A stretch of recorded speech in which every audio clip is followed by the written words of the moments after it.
YouTube, if you're on with us on Facebook, bear with us. Here we go. Facebook, YouTube just finally kicked off. And there we are, finally. Third time's a charm. Only had to load it 3 times tonight. Facebook actually went straight in. YouTube, it took 3 loads. So it looks like we are here and ready to go. Ryan and Amy are here. JP is on. Randall with the Nut Farm. Kevin L. Dispatch Brian. Glad you guys all made it, and hopefully this thing continues to work. There's Jim. I was starting to wonder there for a minute because it was not loading. But after 3 attempts, we finally got her to go. So, all right, hopefully everybody's getting their notifications. We are live and we are ready to go. We're live on Facebook and YouTube, as you see me glancing back and forth between the monitors, keeping up with comments on both pages. There's David W. And anyway, as always, before we get too far into things, if you're on the Nobody Show Facebook page, I cannot see those comments. This is a shared video from the Nobody Else's Auto page. You will need to be on the Nobody Else's Auto page or the Nobody Show YouTube channel if you want to comment, participate in the auctions, the chat. If you just want to hang out and watch, you're perfectly fine on the Nobody Show Facebook page, but I cannot see those comments. John Anderson's here. Scott's with us. Tractor Mike on tonight. Nope, I was good. Just couldn't get her to go. There's Brett. Where are you at tonight, Brett? Jeff from Ottawa. So, please, if you're on the Nobody Show Facebook page, be aware I cannot see those comments. Trolls, we do occasionally get trolls on here. We've taken some steps to eliminate some of that. But we do still get them I get them occasionally, but hopefully we've got most of that under control. Super chats are great. We got the special supercharged super chat badge for any super chats we get. And please double check your autocorrect before you hit send. If I can't make out your comment, I will have to skip it. I try to catch most of them, but if I can't make it out, I'll definitely have to skip it. And of course, ads. We are dealing with ads. It's YouTube's baby. There's nothing we can do about it, but other than work around them. Waycamp's here. 73 Buick Man made it. Louisville, Kentucky, almost on the other side of the country. Tweedly D. Glad Tweedly D made it. There's Matt. So anyway, let's go ahead and get rolling into tonight's chat. Been a crazy week here. There's Randy Weiniger. No problem, Randy. No, it's your stuff's still sitting right there on the shipping bench, so not a problem. I just didn't want you to think I forgot about you. So Kenny's here. Dan from Defiance. Austin made it. Wonder if Balin Wire and Copper Wire are going to be jumping on tonight. See where they are at in their adventure. Perry's here from Connecticut. Glad you enjoyed the yard walk. So curious to see where Balin Wire and Copper Wire are at in their epic journey home with that 3rd gen Camaro and a dually. Scott's with us on Facebook. Neil made it tonight. So hopefully they'll chime in. They have been keeping us somewhat updated on the No Buddies page, but hopefully they'll chime in tonight. We'll see how their epic adventure is going.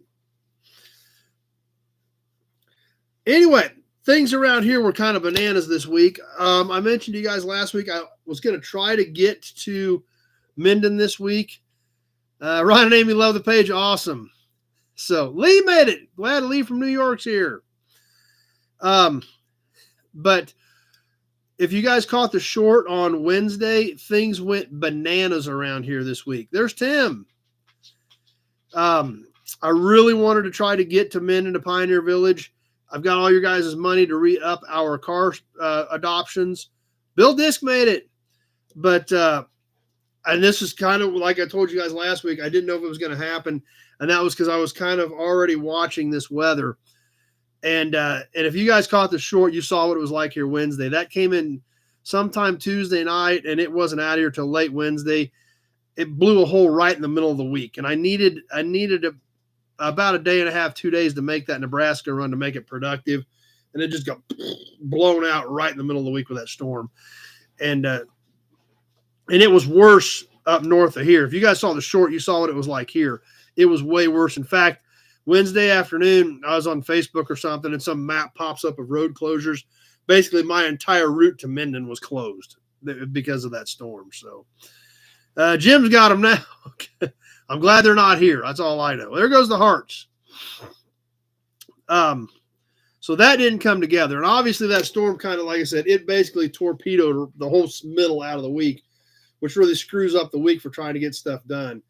But, it was literally 60-mile-an-hour winds with snow, and it was just absolutely horrible out.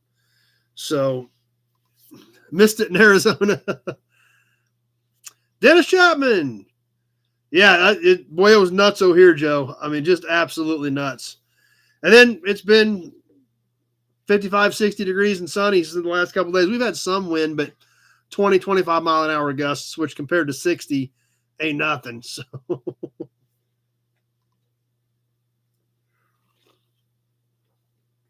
So needless to say, I did not get to Nebraska like I was hoping for. So I'm just going to have to kind of see when I can put that together. I did talk to Will this week. Will Escarza, their director, had a great conversation with him. The perfect weather in San Antonio, I bet it is. Lots of great things going on at Pioneer Village finally. So can't wait to get up there and see some of it. Their carousel is about done. Their carousel, which has not run in years, if not a few decades, is just about done with a new house built around it with HVAC. So not only is it being restored, it will be protected for generations to come. Just a lot of positive things happening. Shuffling some things around in the museum, getting some more cars up towards the front to catch people's attention, which obviously is what we would like. But just a lot of positives happening at Pioneer Village. I talked to him for quite a while, probably half hour the other day on the phone, and just a lot of great things happening. So if you're not on their Facebook page, you might want to check that out. They are posting a lot more on Facebook, and just a lot of good things happening up there. So be sure to stay up in touch with what's going on up there. And I will definitely keep you guys posted when I can get up there, re-up our car sponsorships. We will get one more car this year. We have enough money. We had 4 last year. We'll re-up those 4. And then we will also pick a 5th as to where we're at right now, unless we get several more donations. But we're like right at 500 right now. So if we got another $100, we'd pick another car. Just depends on when I can get up there. But anyway, obviously that didn't work out because of the weather.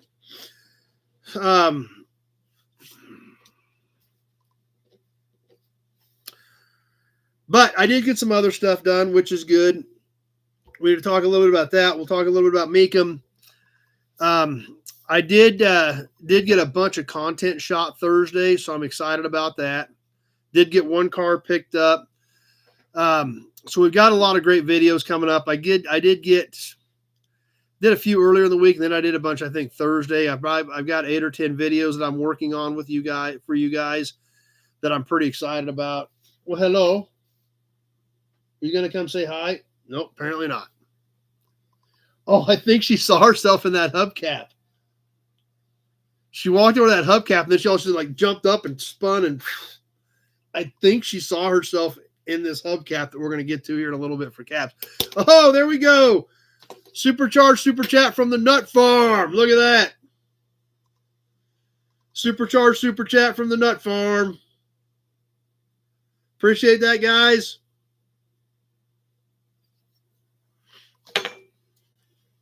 That was actually pretty funny. I wish you guys could have seen that because Gray Kitty walked over here. I said something to her. She looked up at me. She turned around. She looked right into this cap. And this cap is, well, it's Newell stock. And I think she saw herself and jumped. That was hilarious. There goes the hearts. Thanks, Nut Farm. Appreciate that. Are you coming back, Gray Kitty? Motor Trend dropped Mecum. Now it's ESPN Plus. I saw that. Dad had it on the other day, and I did see it said ESPN Plus. So Dad's over there with us on Facebook. Actually, I think he's on both of them. He's commenting on Facebook because his YouTube commenting isn't working. But I did notice that said ESPN Plus. And so I knew something had changed, Scott, but I did not hear any of the details on it. I don't know where she went. So stay tuned for more information on Pioneer Village, hopefully in the near future. Speaking of Mecum, we didn't get to we got off on content too. We'll talk about this week the content I shot. I did get a lot of stuff shot, and I got one that I'm excited about that I've been waiting for months to do that I can't wait to share with you guys. Finally got the video done on my 77 Dodge pickup. I don't know if you guys remember, Me telling you about that pickup. I bought it. I think I bought it last June. And I've really been wanting to get this video done on it. So I did get that one shot. I don't know if we've got, I don't know if we how many Dodge pickup fans we've got on here, but I'm really excited about this Dodge pickup. And it's an odd duck. I don't know if you guys remember. I think I may have mentioned it when I bought it. But it is, in today's world, it's extremely common. In 1977, it was absolutely unheard of to order a pickup this way, whether it's Ford, Dodge, any of them. Nobody ordered pickups this way in the 70s. In the 70s, most people just had a regular cab long bed pickup. That's what they were. This pickup was sold new 45 miles from here. I knew the people that owned it. They lived up by the little town where Dad had all of his cars up, so I've seen this pickup for decades. But it is a 1977. Yeah, I know the Nut Farm likes Dodge pickups. 1977 Dodge Club Cab, half ton, 4x4, short bed. Almost every pickup today made is an extended cab with a short bed.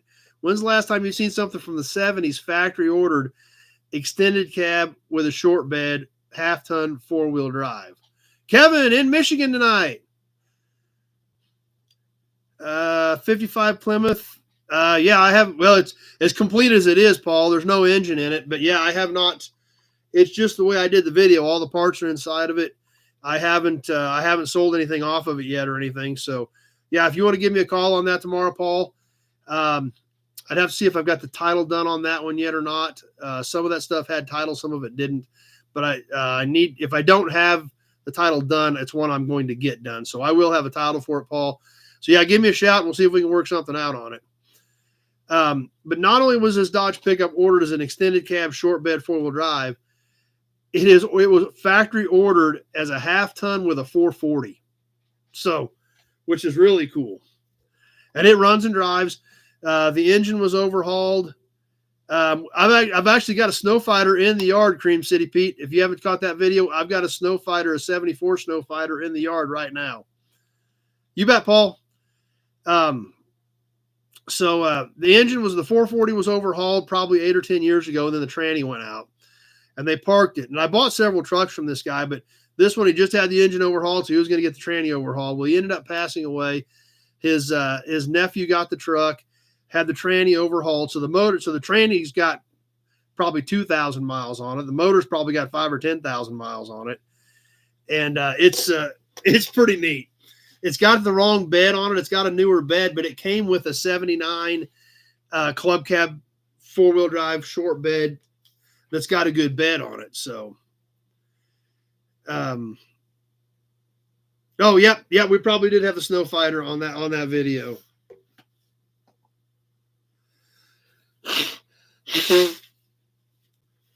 So I finally got the video done on that 77 Dodge. Now, what am I going to do with it? I don't know.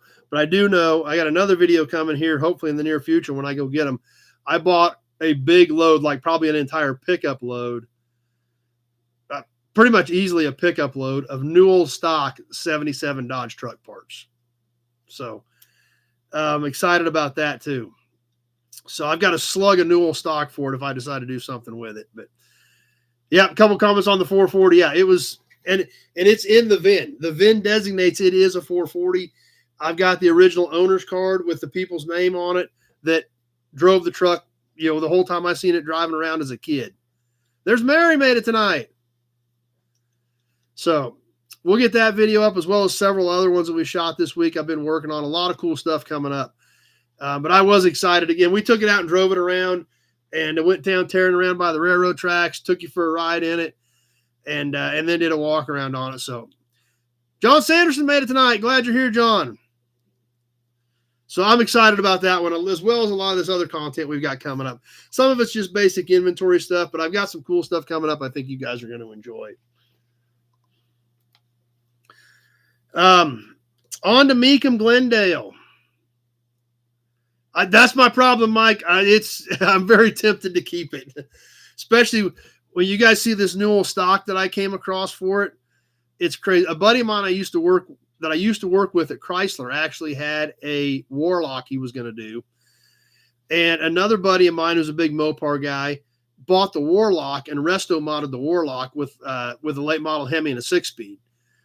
So he has all this Newell stock stuff for a correct restoration.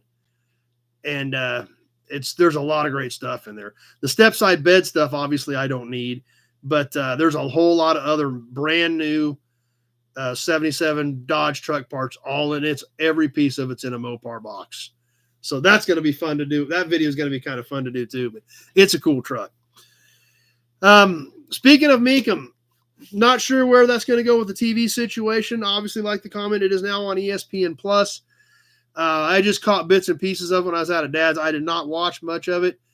I did hear from our good buddy Jim Wicks today. He texted me a couple times. We were just texted back and forth. I did try to call him this afternoon, and it went straight to voicemail. So I am assuming he is probably was probably on a flight back. But he said it was weak. He said that overall it was a pretty weak sale. I skimmed some of the results, and there were a lot of high dollar resto mods, high end cars, a lot of that stuff on the bid goes on. He said that he thinks the worries in the world are starting to take its toll on the market, and things are starting to slow down. It sounds like, especially on some of the high end cars. Now, he did get a few things bought. He did pick up a really cool one for one of his clients, a Ford GT.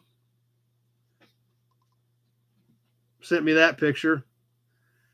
So he did pick that up for one of his clients. He also got a 56. This is a sharp car. 56 Fairlane. Steve's here tonight. So, like I said, I was hoping to chat with him, but it obviously just didn't work out. When we were texting this morning, I was busy trying to get some orders pulled, and just didn't have time to stop and call him. And then, like I said, when I did, I assume he was probably on a plane headed home. But overall, a weak sale, which is kind of what everybody was waiting to see. You know, January, it's just so hard to judge the market by January because the numbers are just kind of crazy. But that's true. Tractor Mike went to an auction yesterday that was real strong, but overall, Mecum, it sounds like, was fairly weak.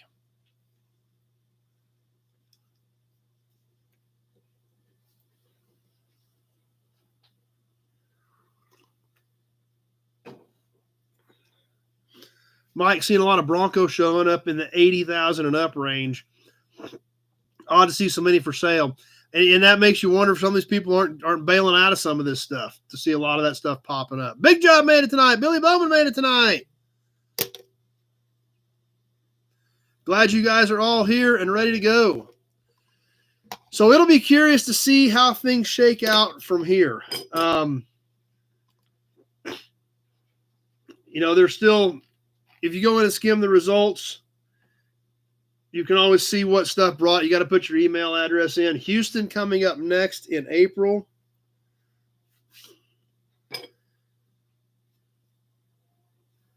And then Tulsa will be in June. So lots of stuff coming up. Of course, Indy in May, the Spring Classic. Houston, Indy, and Tulsa all coming up. It'll be real curious to see what happens at like Houston and Tulsa. Some of your more average run-of-the-mill auctions as opposed to, the Spring Classic at Indy, and then, of course, Kissimmee, things like that. So, like I said, what Jim saw this weekend, he was definitely of the impression that people are getting nervous, and that's going to affect some of the high-end cars for sure. Build inventory while it recovers. That's a good plan, Ryan.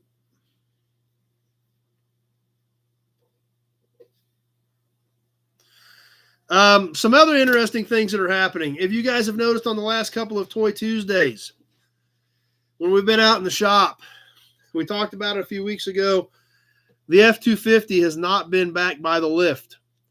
We took it out to Dad's house. His buddy Jay, if you guys remember the 58 Buick video, My dad's good friend Jay, he's been hanging out over there a lot, helping Dad out. We took the F-250 over there, and Jay's getting real close with it. Jay got the motor back together. We had the front of it apart, put timing gear and chain in it, and Dad overhauled the carb on it. Jay's doing all the brakes on it. He said the suspension all looked great in it. He couldn't find any play in the suspension. Transmission looked clean. He had a band adjustment to do and service the transmission. Pulled the rear diff cover and had some sludge down in the bottom of it, but the rear end looked clean. And like I said, he's doing all the hydraulics on the brakes, and then, of course, pads and things like that, packing the wheel bearings. Hey, there's copper wire. So hopefully here in the very near future, we're going to have that 78 F-250 back on the road, and we are going to take it and go pick up some cars with it. So stay tuned. I'm excited about that. I'm excited to see it coming together. Huge shout out to Dad and his buddy Jay for helping me out. Hopefully we'll have the 78 F-250 up and doing some content here real soon. So copper wire and baling wire made it home. We've been talking about you, wondering how it went. We've been keeping up with your post on the No Buddies page. So I hope everything went smooth these last few days, copper wire. If you got some stuff to add, go ahead and throw it in the comments. I know we're all curious about how your trip went. I'm sure you got some content up on the baling wire channel, and excited to hear some of the details and get some more pictures up on the No Buddies page. So copper wire and baling wire successfully made it home from their epic adventure after the 3rd gen Camaro, and ended up bringing a dually home too, the way it sounds. So awesome copper wire. Glad you guys had time to jump on tonight and keep us up to date so we know you made her back safely.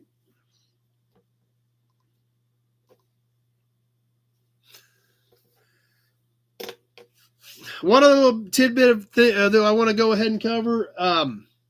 The gathering, working on the gathering. It's going to be here before you know it. Sound great, copper wire. Glad you guys had fun. That's the whole purpose of this, of doing it. We've got about 20 people signed up. I know we'll have a few at the end, so I'd imagine we're probably going to be about in the same window as we were last year, 25, 30 people. So that if you want to get in, be sure to let us know so we can make sure we get your slot locked in, so I can let my buddy Mark know how much food we need, things like that. But it's going to be a good weekend. It's going to be a lot of fun, and I'm excited to see you guys again and meet some new and see some new faces as well. So can't wait for you guys to get here the weekend of April 26th. It's going to be a good time. If you're not signed up, get with me or Pete and get your name on the list. Get your $20 in. There's Leo. Leo made it tonight. And plans are coming together for it, because it's going to be here before you know it. Yeah, that's right, Glenn.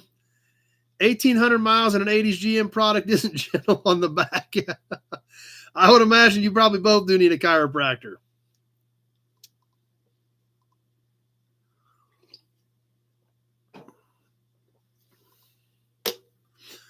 So anyway, speaking of the No Buddies page, what do we got going on there here this week? Oh, Tractor Mike posted that Indy truck. That was pretty cool that the auction Tractor Mike went to. So that was pretty cool. That was a cool truck. Be sure to check that out. Matt got some caps. Ooh, a wheel, a wooden wheel. Lots of stuff popping up there. Pete working on the 46. Endless Oklahoma roads. That's right, Andy. John Sanderson, kind of a bittersweet post if you missed that one. John sold his 37 coupe that he's had stored for a long time ago. I saw it at the swap meet. He showed me pictures of it. First time I'd seen it in person was at the swap meet. Clean old car.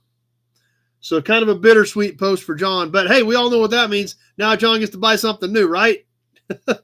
Makes perfect sense to me, right? Have a series of videos up soon on the Baling Wire channel. Awesome. So we'll be keeping our eyes peeled for that.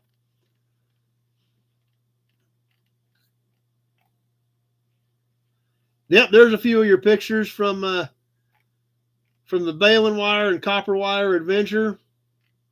Lots of great stuff popping up on here this week, guys. I appreciate all your guys' support and involvement on that.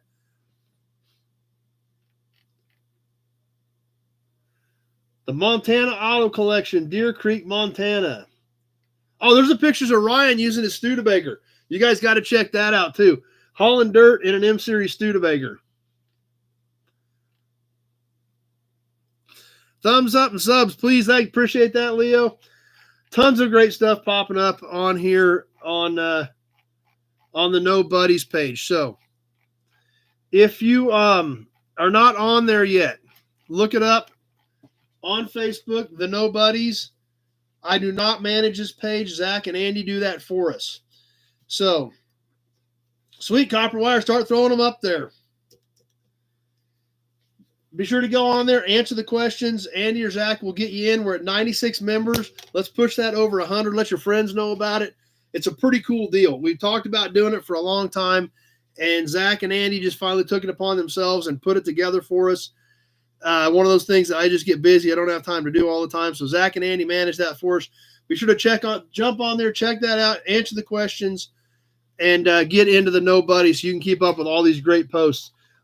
Tons of cool stuff popping up this week. So really excited about all of that and excited to see what all you guys have going on. It says pound the like button. Absolutely. Pete is on the road, actually. That's a good question, Jim. Pete is on the road with a trailer. He texted me earlier today, said that he didn't. I actually tried to call him because we've got some stuff on the gathering that we're working on that Pete and his wife Carrie are working on for us for the gathering, which is super great of them to be doing. So I tried to call him about some of that stuff. And I get a picture back with his rear view mirror, and he's being followed home. So he said he didn't think he was going to make it back in time tonight. Maybe he will jump on later, but he did let me know he probably wasn't going to be on tonight. But thanks for asking, Jim. That's a great question.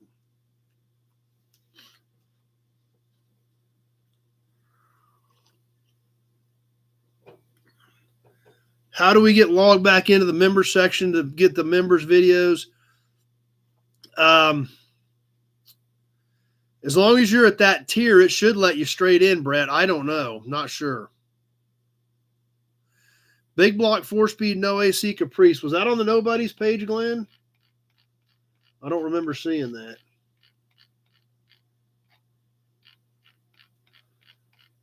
Maybe I missed something. Maybe it was in one of those other groups of photos. Sometimes I don't go through all the pictures in the groups, but well, I'm glad you did, Copper Wire. We've been talking about you here just a little bit ago. Oh, Mecum, Glendale. Okay, that I didn't see. We were talking about you guys earlier, Copper Wire, curious as to whether or not you guys may jump on tonight and keep us updated. So I'm glad that you did because we were talking about you. Of course, none of it was any good, but we were talking about you, shortly before you jumped on. So anyway, be sure to check out the No Buddies page. If you're not on there, be sure to get on there and join the group. Glad you made it, Copper Wire. Get some rest. Thanks for stopping by and keeping us updated. Okay. New inventory. I did pick up one car this week, and I also had a gas pump come in.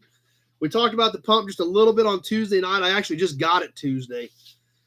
I did see the 65 409 Impala wagon, Glenn. I did see that pop up and when I was scanning earlier.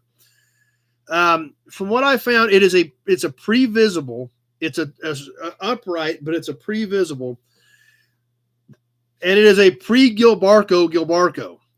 It was still called, it was called Gilbert and Barker at that time. And from what I can find, it is a Gilbert and Barker T65 that was made from 1920 to 1924. Oh, wow. I don't know what's happening with that, Brett. That's above my pay grade. So it's a pretty cool pump. It's missing one small access panel, but other than that, not a bad pump. But I didn't have anything like it, so I was definitely excited to get that. Now, I picked up one other car. This thing is so cool. It's a pretty good sized car. It kind of almost didn't fit on the trailer kind of sized car. I did some measuring on it. This one area it's not perfectly square, so it's not exact, but it's pretty close. 5 by 6 is this area, which is like 30 square feet, right? 5 by 6 is like 30 square feet. Am I correct in figuring that? So 30 square feet is kind of like I said, it's not dead square. It tapers a little bit, so it kind of measures out to about 5 by 6. So that'd be 30 square feet. And that's the hood. That's just the hood. The hood is like 30 square feet. Yeah. It's a big car. And it is super cool. It has a crazy look to it. I don't know if I've ever seen. I know that's what I thought, Nut Farm. That's what I thought. I had to measure it because it is so big. The hood is like 30 square feet.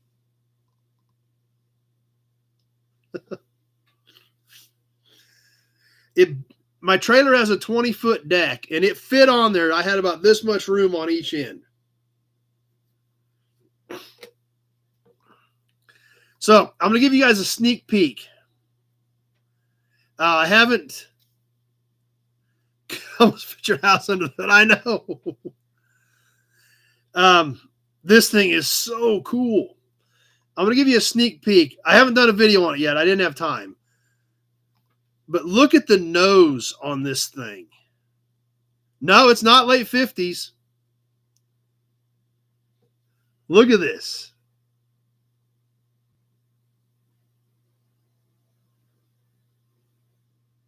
How is that for a nose?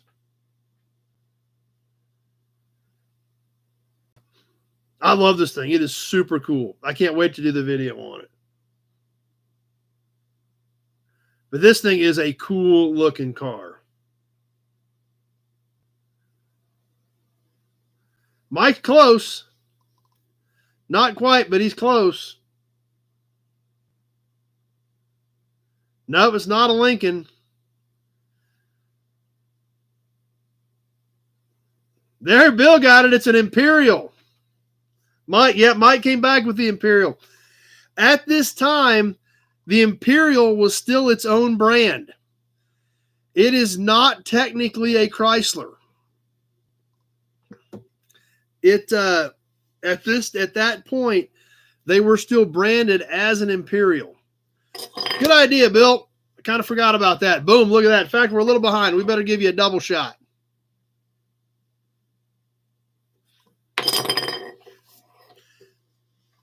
So, in fact, I don't think it says Chrysler anywhere on it. It is still branded as an Imperial.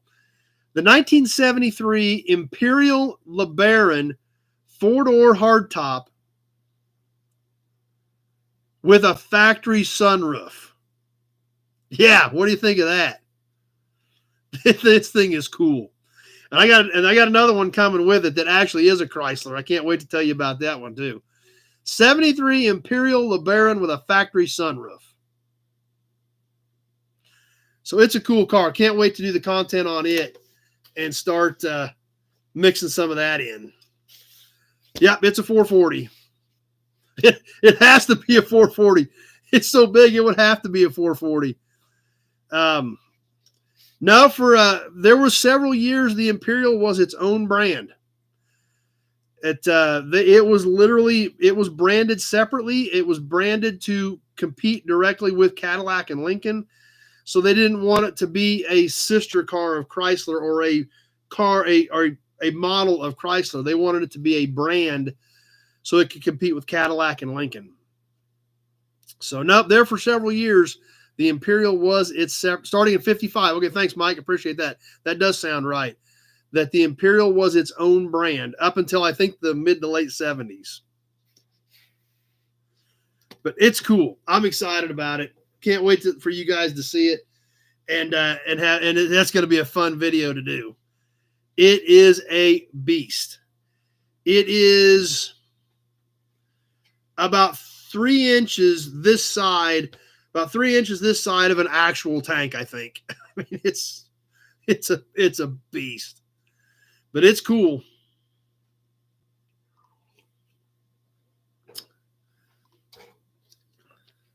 Yeah, it's going to be a fun video to do. I want to do a little bit more cleanup on it. Interior's not bad. It's been sitting inside for years, but it's got a little bit of rust starting to come through in a few spots. It's got some dings and dents, but this car, I mean, somebody needs to get this thing back on the road. It's got a little bit of wiring damage. It was inside, but it had some rodents get under the hood. And I found a few chewed wires. Fortunately, they didn't get inside the car. The blue interior is still not bad. But man, somebody needs to make a cruiser out of this thing because it is awesome. Yeah, there's sofas out there that are not as comfortable sitting in this thing. And I can guarantee you that. So yeah, it was a Mopar brand. It was a Chrysler brand, but they didn't want it to be a model of Chrysler. They wanted it to be their luxury brand, just as Lincoln and Cadillac were for Ford and GM respectively. So, but yeah, they're all Mopar. They were just branded strictly as an Imperial, as the upscale brand of Mopar. So it went, basically Plymouth, Dodge, DeSoto. I think it went Plymouth, Dodge, DeSoto. I think DeSoto was midline, Chrysler, and Imperial. So just like you had Ford, Mercury, Lincoln, you had Plymouth, Dodge, DeSoto, Chrysler, and Imperial. If you were a Mopar guy. Hudson Badge. Hey, we ain't sold nothing yet. Let's slide some auctions in here.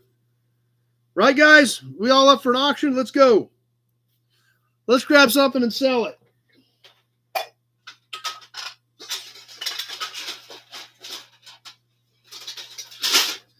As always, 90 seconds. We're going to show you something. We're going to talk about it. We're going to show you any damage. We're going to talk about it, what it came off of. And then we're going to hit the timer. We're going to go 90 seconds. I'll tell you when 30 seconds has passed. I'll tell you when 60 seconds has passed. At 90 seconds, we're going to announce the winner. We pop these in and out throughout the live anymore. It's a lot more fun that way. Matt is ready to go. Let's sell some stuff. We'll get a few things slid in here. Then we're going to get on to what else we got coming up. Hemmings ads, badges, caps, brochure, promo model. Let's slide a few auctions in right now and let's get going. We'll start off with a few smaller pieces so everybody can kind of feel where their delay is at tonight. Since everybody has a delay, please remember that when I tell you that 1 minute is gone, it's time to be thinking about your maximum bid. We'll start off with a set of plates tonight that are just kind of average but pretty cool, but it is a match set. And they are 68 years old and they're still a match set. So now we're just sliding them in here and there, Kenny. It's a lot more fun that way. Nebraska, 1957, the Beef State. Kind of an off-white with green letters, a little bit of surface rust down here at the bottom. Going with that, the matched plate to go with it that is actually a different year. But it's the same number, it's the same color. It's got a 63 sticker on it. So check this out. Two of the same. This one, 1957, has the 57 up here, the Beef State across the bottom. This has the Beef State across the top, Nebraska at the bottom. It's got a 63 sticker on it. So this was, I don't know if this was 60, 61, 62. Then it had a 63 sticker added to it. But they are the same number, same colors, but different years. So kind of odd to end up with a set, just different times, but the same numbers. So we got any Nebraska people out there? Any Nebraska people on board for Nebraska plates tonight? Or are we skipping these?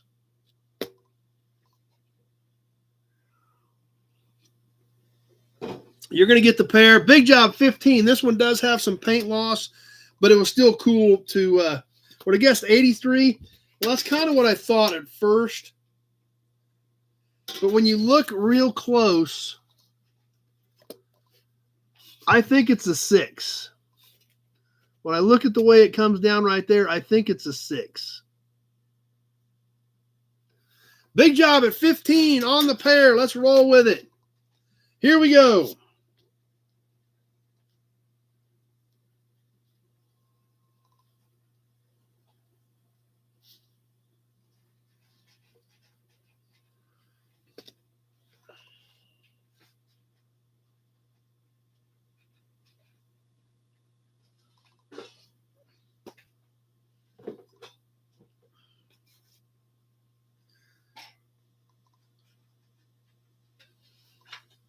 30 seconds gone. 60 seconds left. Big job, 15. Got a box ready to go to big job anyway, so.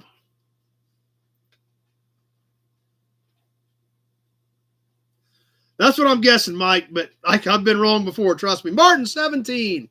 Kenny likes it. It's fun. We just slide some stuff in, then we go back to the normal chat. So we do it throughout the night this way. 60 seconds gone. 30 seconds left to go. Martin at 17. You're getting the pair.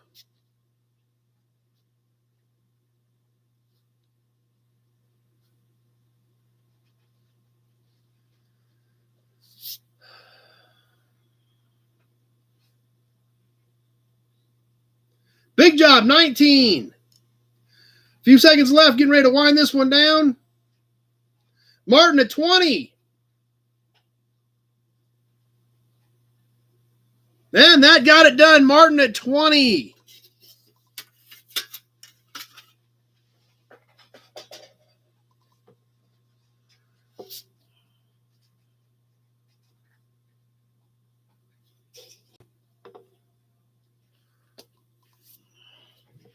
All right, let's catch another piece here real quick before we move on.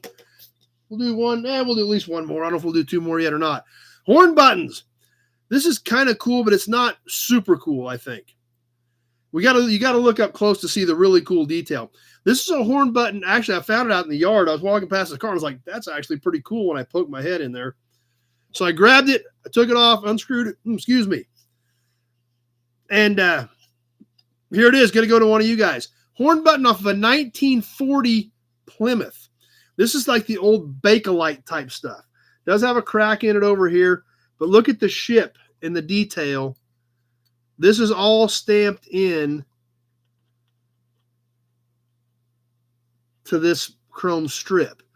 Now we see the crack in the Bakelite, but it's 85 years old. I guess it deserves to have a crack in it. I did even save the screws. Clips are still on holding it in. It's kind of a neat piece. Yeah, waterfall. Good way to put it. The button overall is almost 5 inches. It's almost 5 inches across.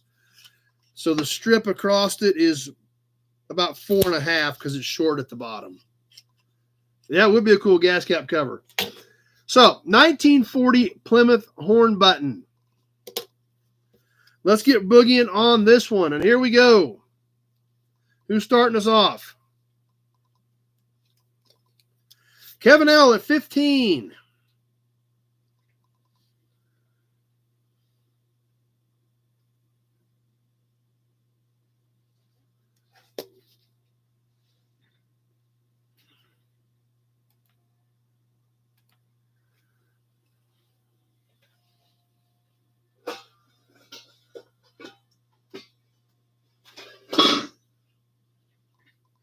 Coming up on the 30-second mark. 30 seconds gone. 60 seconds left to go.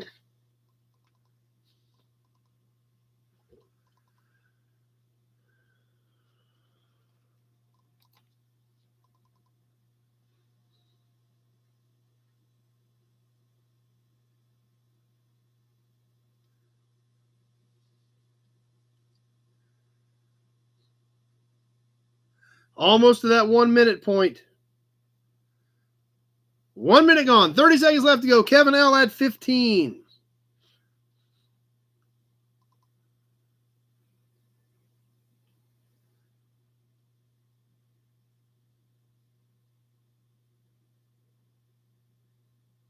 This is it. Kevin L. may sneak this one out of here. Keeping his fingers crossed. Kevin L.'s got some cool horn buttons. Let's see if he sneaks this one out of here at 15. Nut Farm 20 right there at the end.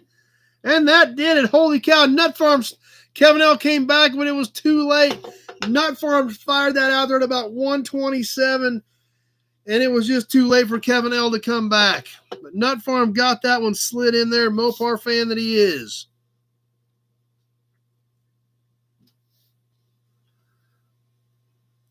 Let's do one more dog dish cap yet real quick. Then we'll move on. This one is super shiny. You're probably going to need sunglasses. It's actually kind of weird. It's getting warm in here. It's been a long time since I actually got warm in here. Let's slide one more regular cap in. This one is super shiny. You guys are definitely going to need some sunglasses. We've done some similar ones to these in the past. I don't know that we've done this exact style, but regardless, these are great wall hangers for our VW fans. Yes, be prepared, everybody. Look at that. It's like a mirror. VW. This is kind of a flatter one. It's not like the Bugs where they've got a big dome to them. I think this is probably off one of those like squareback wagons or something, whatever they call them. But it is, you know, I think it's chrome-plated steel the way it looks. Obviously nice and bright and shiny. Actually, that's not the one that scared him. We'll get that when we get to the caps. 10 inches in diameter. Actually, the other one is a little shinier, believe it or not. But where's our VW fans on the VW cap? So, good-looking little piece. Where's our opening bid at on the VW cap? And let's get this one going. We got a few more caps yet to go tonight, more plates. We'll get this one knocked out, and then we're going to get back to the normal chat. We'll slide some more auctions in later. No such thing as a VW fan. Side profile. Like I said, it's kind of a shallower one, like Mike from New Waverly, Texas. I think it's like the squareback wagon type style or something. Not sure. You would know. I don't know. So, buy 4, have a set. Off of a Super Beetle. Okay, so it is Beetle, just a flatter version of it.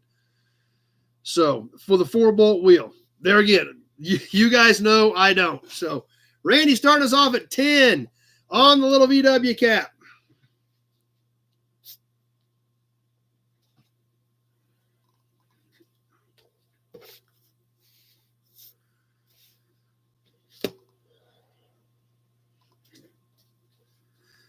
Ticking away on the timer.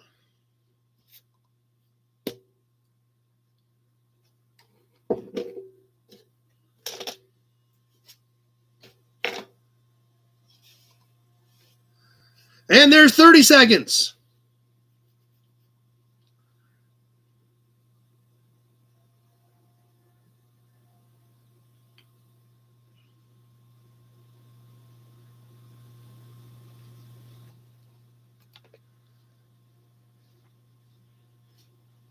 Coming up on the 1 minute mark.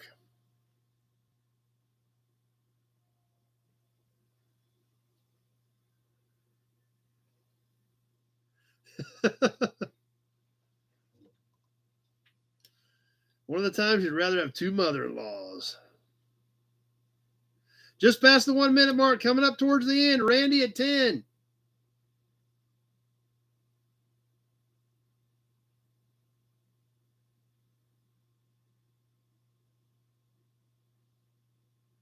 About ready to wind this one up. Going to go in Randy's pile the way it's looking. We'll add that one to his stack that we got to ship to him this week anyway. Perfect. Thanks, Randy.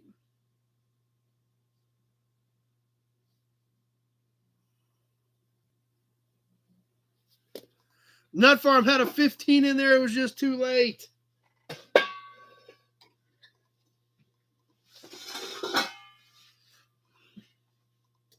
All right, we'll slide that auction pad back up there for a little bit.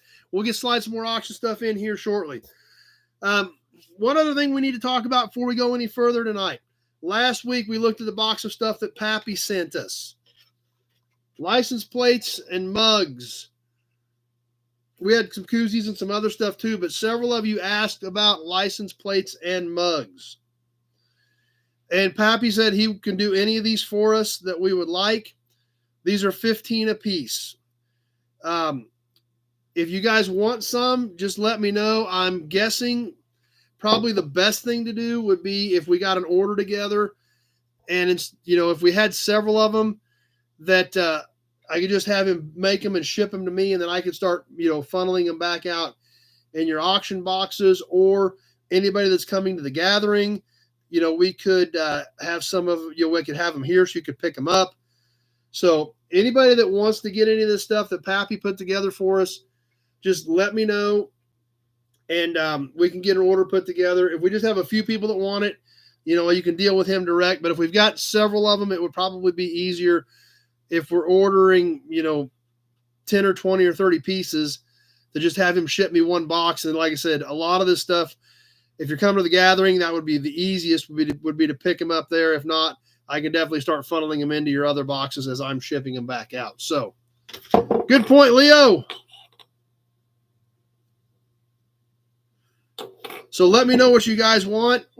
15 a piece. So it'll make whatever we want.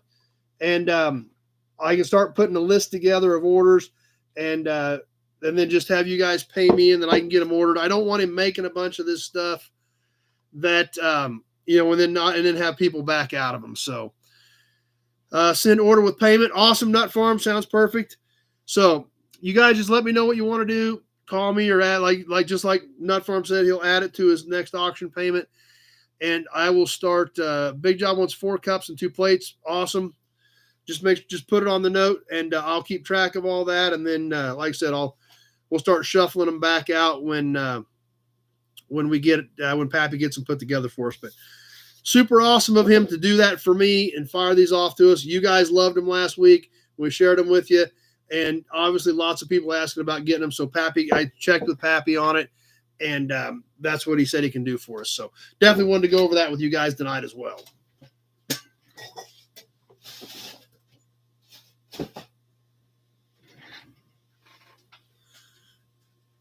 Yes, it is a coffee mug. I guess I didn't show you the whole mug, did I?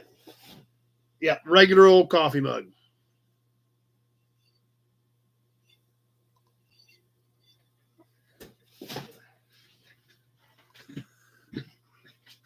Okay.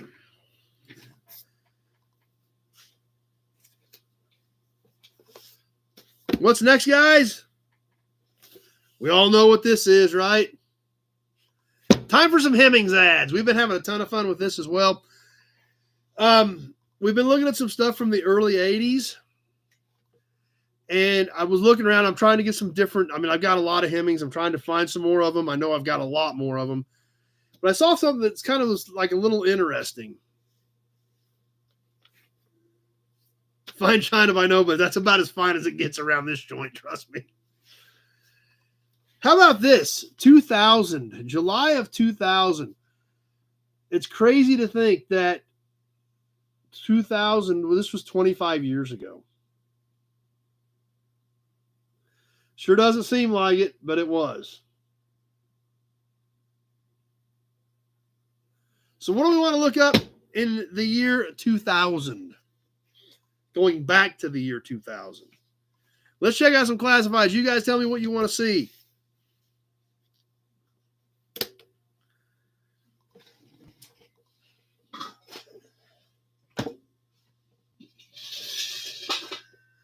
'77 Dodge pickup.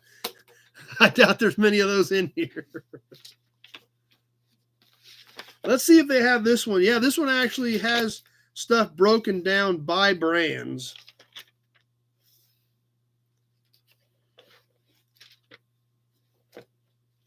So hopefully this will be a little easier to find stuff in than some of those earlier ones. 55 Nomads. We just went past Chevrolet. Let's go back to that real quick since we're right here. G&X, that's a good one, Mike. Compared to what the G&X market has done lately, that's a good idea. Chevrolet 55 to 57.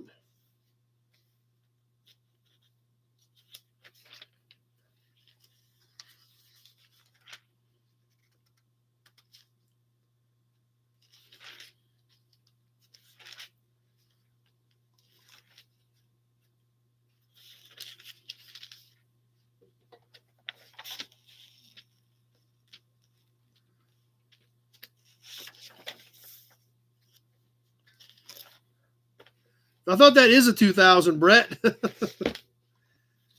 Let's see.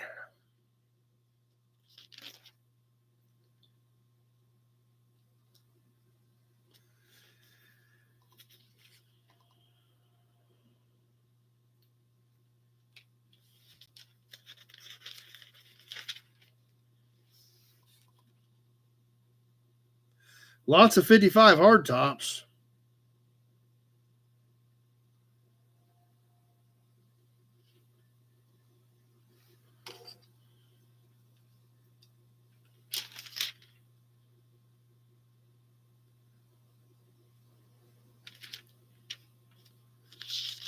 Briggs made it. Huh. No 55 Nomads. All hardtops, convertibles. Let's get to the Buick section. I like looking up that GNX. See how bad we all screwed up, right? 70 GSX or a GNX.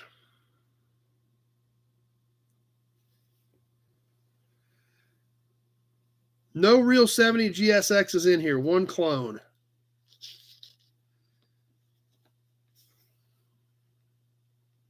Okay, here we go.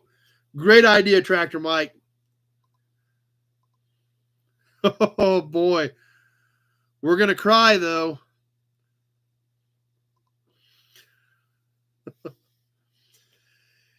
$1987 Buick GNX, number 483, 38,000 miles. 25 grand.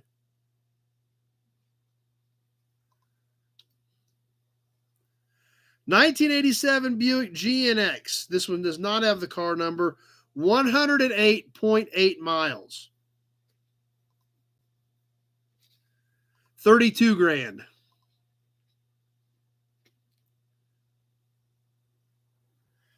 And those are the only two actual GNXs. There's some Grand Nationals, but those are the only two actual GNXs. One with 100 miles is 32 grand. That was a lot of money. You know, my Trans Ams, those 01 and 02 Trans Am WS6 cars I've got were 28,000 a piece new. So, yeah, that kind of puts it into perspective. 70 GS Stage 1, all numbers matching. Air, gauges, buckets, console, sport wheel, power steering, power brake, 70,000 miles, stored many years, 13.5. 70 GS Stage 1, red, black, tilt, auto, air, power seat, sport wheels, black vinyl top, fresh paint and interior mechanicals, 19.9. And that was a dealer, 20 grand.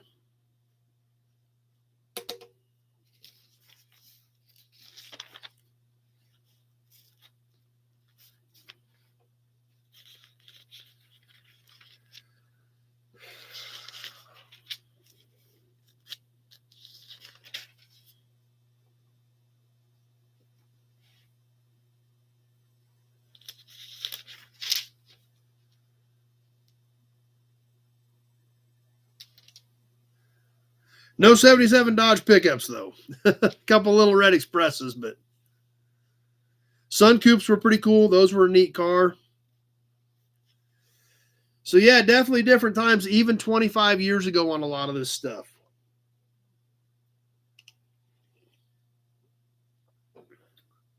Anything else we want to catch in this one? Are we ready to move on to Monte Aero Coupe? That's another good one.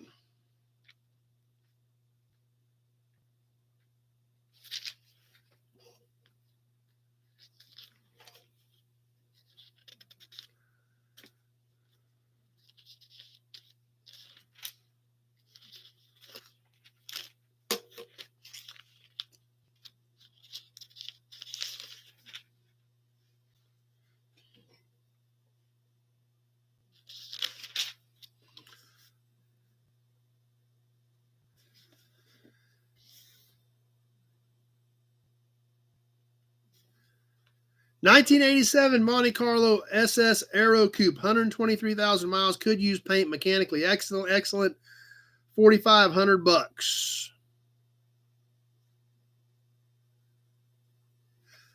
1987 Monte Carlo SS Aero Coupe, replica of the Winston Cup Championship number 3, signed by Dale Earnhardt, all original, 7,000 miles, black, but does not have a price on that particular one. So just a few of them in there this time. 70-71 Monte Carlo SS and a 53 Dodge pickup. Let's see if we're right here in these Montes. There's a 72 Monte Carlo with a 454. Matching numbers, original engine, balanced, heads worked. Dechrome, so kind of a custom car, 9,500.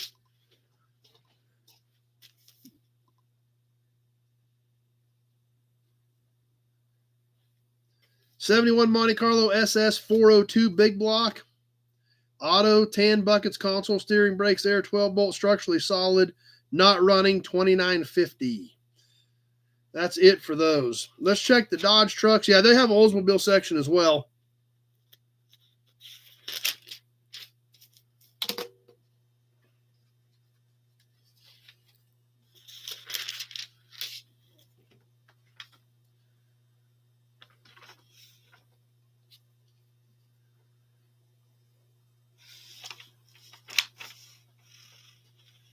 Yep, I've seen a few G bodies in that era with 4-speeds. Very few of them.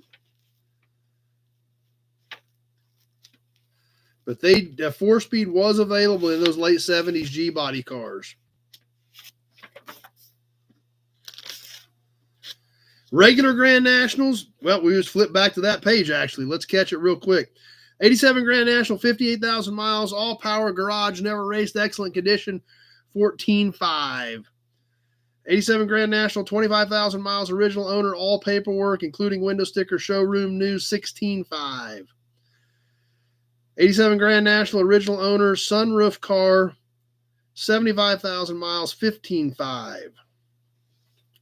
Another one with 25,000 miles for 20 grand. Another one with 3,000 miles for 19.5. So the super pristine cars were in the 18 to 20 window. Still trying to find the truck section. See if they had any old Dodges. Because they had their own truck section at this point.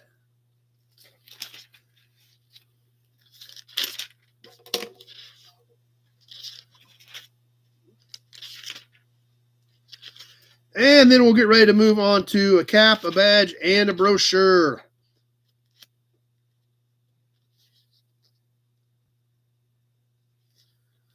All right, Dodge trucks. No 53s in this issue.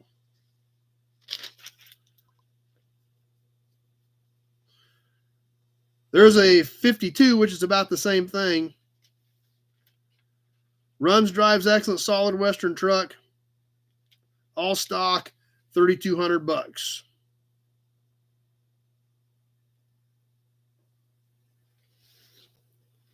You bet, Kenny. So, yeah, kind of crazy to think, just going back 25 years, how much some of that stuff has changed. We'll look up one more because I can't pass that up, Briggs. We will look that up. I was going to wrap it up. We have to do that. That'll be the last one. We'll see if there's any X11s in here.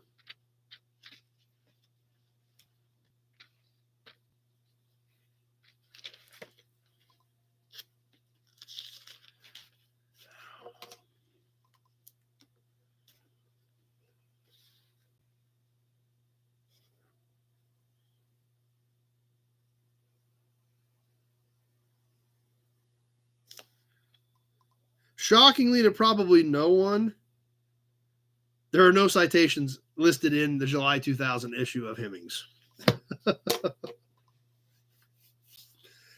Anyway, we've been having a lot of fun with that, guys. I'm glad you guys are still liking it. And we'll get some other Hemmings out and keep looking through them in various years, checking out some of that stuff. I know, Kenny, trust me. Tell me about it.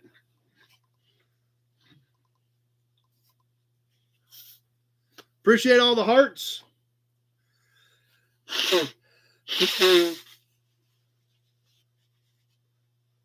Let's catch a badge. Tonight's badge is pretty cool. Yep, I've seen them. I know exactly what they are, Glenn. This is a late 40s era Studebaker car front hood badge. This is a really good looking piece that is definitely a standout. And this thing is heavy pop metal. Check this baby out. Oh, yeah. It was V'd and went right on the front of the hood. It's marked 49 car on the back. But they did use these for a few years. This is all one cast piece. I believe some of these were actually even enameled in this area. This one appears as though it was painted, but I think some of these were actually even enameled. The S, as you can see, sticks out in kind of 3D in front of the badge for the Studebaker. This would be a lot of belt buckle, Leo, because this thing is just going across the V, straight across here, 10.5 inches wide, to give you guys an idea. So it's it'd be a big belt buckle, and it's 4 1/4 tall. So it's over 10 wide, 4 1/4 tall. But if you guess, I guess your name was Sam or Steve or something with an S, I guess it would be a pretty cool belt buckle. You can make it up and say it was made for you for your name. These wings, this ridging in the wings, all cast into the piece. All these little areas here that with the ribbing in it, that's all cast into the piece. Yeah, no kidding. You could take out a pedestrian.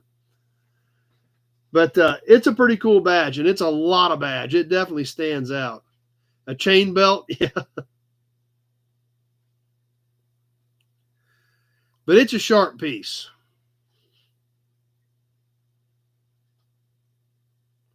So that's what I pulled out for tonight's badge, the late 40s Studebaker front hood badge. You can't miss this one.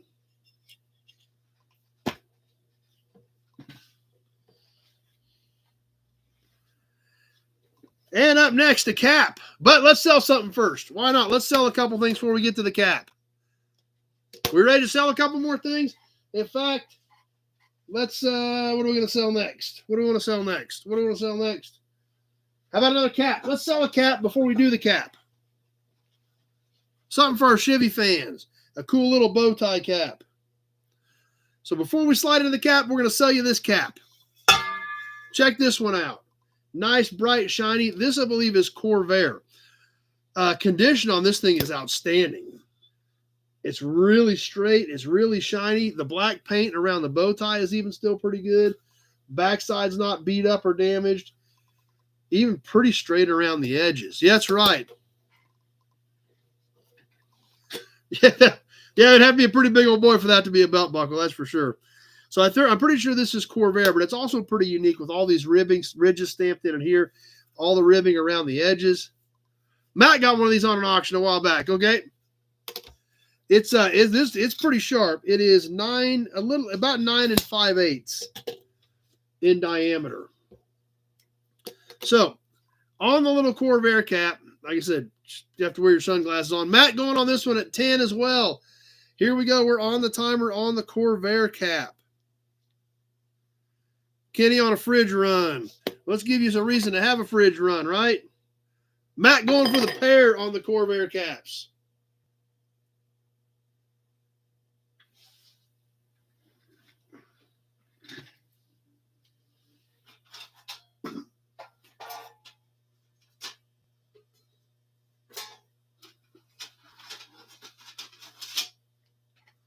$30 seconds gone.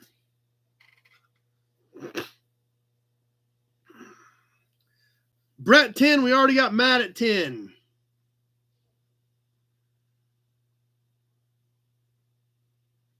Mary 15. Oh yeah, I mean, tons of these things were literally used for a water dish for a dog. They're not called dog dish caps for no reason. I mean, that happened. 1 minute gone. 30 seconds left to go. Mary 15.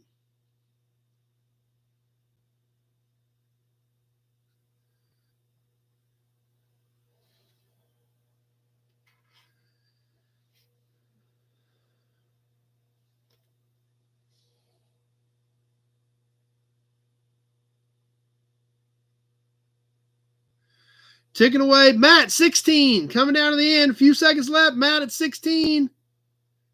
And that got it done.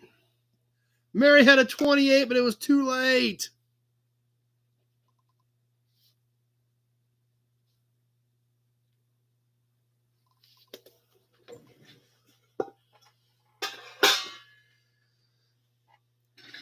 We're going to do another plate right now that's kind of weird. I don't even know if you guys are going to dig this or not, but it's kind of an odd duck.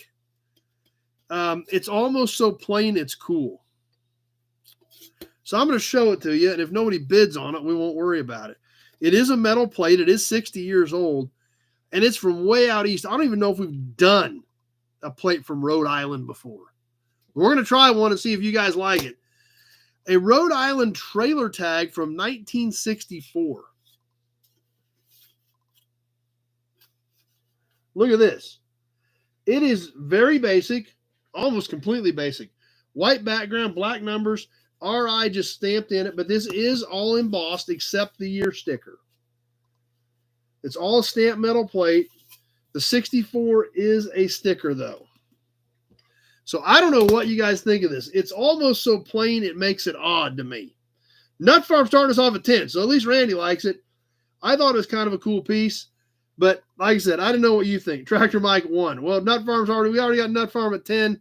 Let's roll with it. The Rhode Island trailer tag from 1964.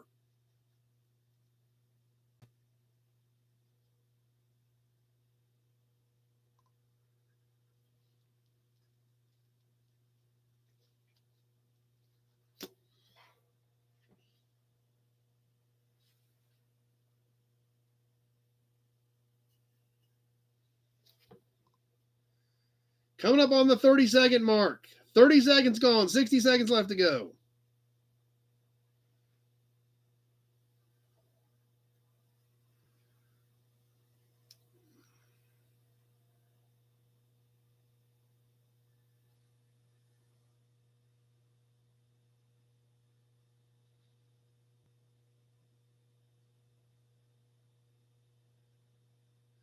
Just about to that 1 minute mark.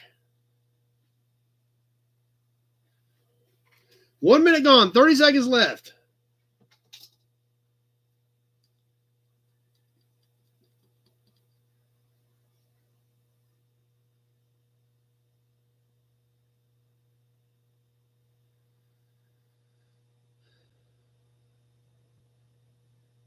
About ready to wrap it up. Nut Farm, we're going to sneak this one out of here at 10. Like I said, I thought it was kind of cool, but it's not like super cool. Not like a couple of them we got coming up later. Big job at 13 as it turned to 130. Holy cow. Big job at 13 as literally as it went to 130, Big Job's 13 popped up. Don't breathe next time you're going to take a shot, Big Job, or it ain't going to make it. Trust me.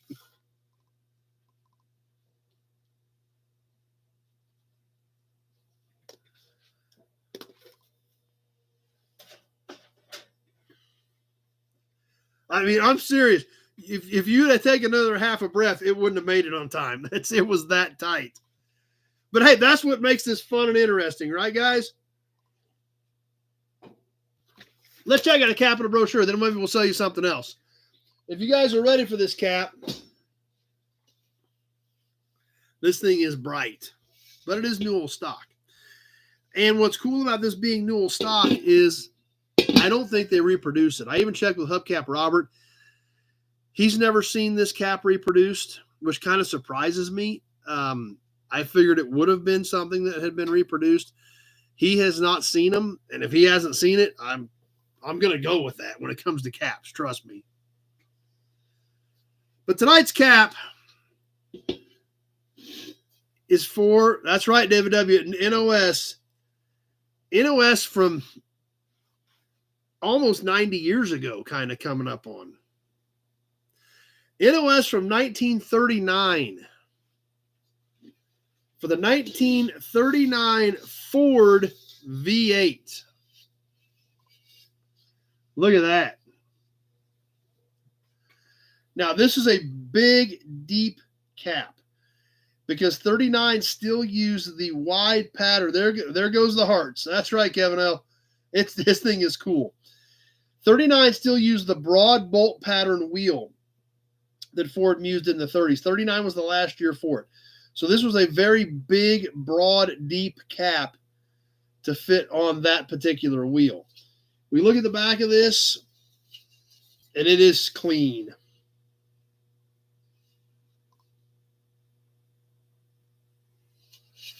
Chrome has a little bit of shelf wear, a few scuffs and scratches around in the finish because this thing's been laying around for 86 years. But look at that. It ain't beat up. It ain't banged up. It ain't scraped.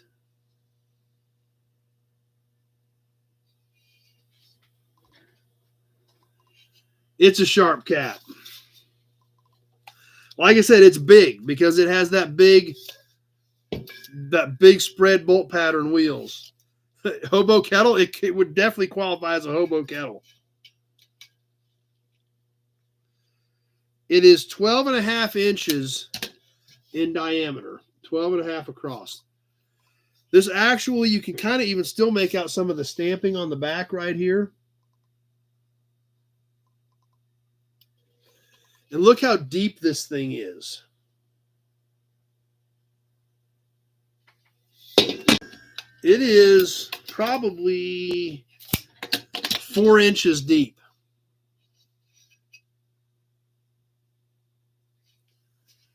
So it's a great piece. Definitely was excited to add this to our collection, especially when I found out that I figured they had to reproduce 39 Ford caps. So I texted Hubcap Robert. He's like, I've never seen one if they ever did. So I'm thinking this is original New Old stock. Because if I'm taking Robert's word for it, when it comes to caps, I'm going by what he says. It's pretty cool. Gary's here. And there goes more hearts. This thing deserves them, trust me. Nope, it ain't going anywhere. This one's going on my walls where this one's going. It's also double as a hat. It would keep a lot of rain off because it's huge.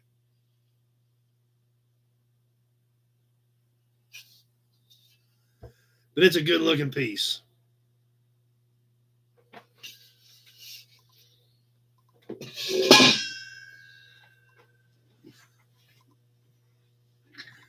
Which brings us to a brochure for tonight.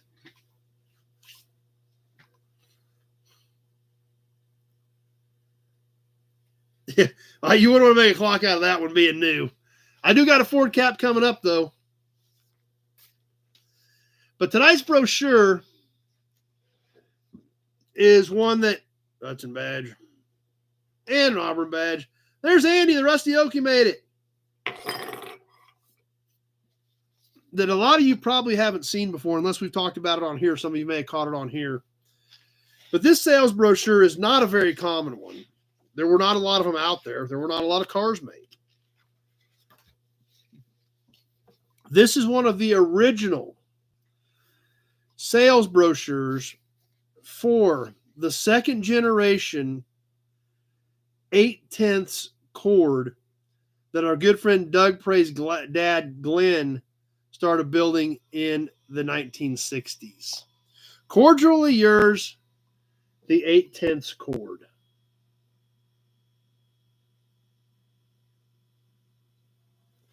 Now, it's called the 8/10 cord because it was shrunk down slightly from the original. The original, no problem, Brett. The original was, this was a smaller car to make it a little more sporty, a little more nimble. So they shrunk it down to 8/10 size based on the 8/10 cord, called the cord 8/10. So let's check this thing out.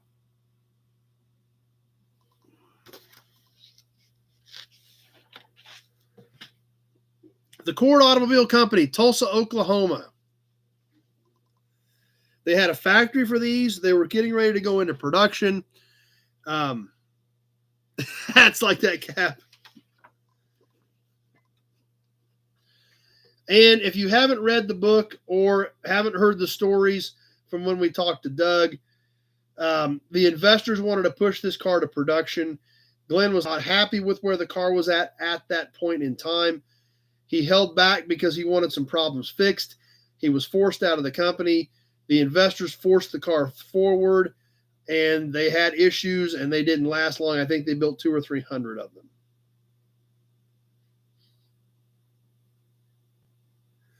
And this is one of the original sales brochures. So we're going to take a minute with it.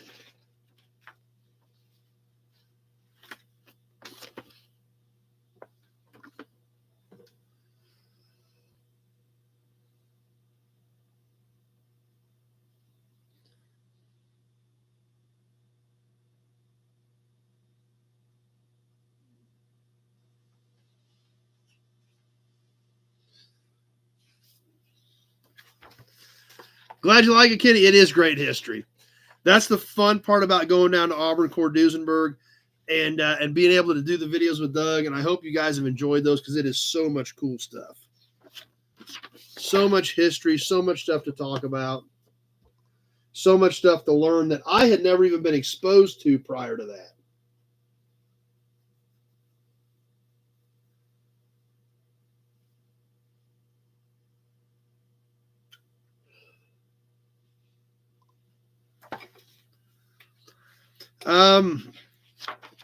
I think this one was supposed to have been red. I think it actually was a red car.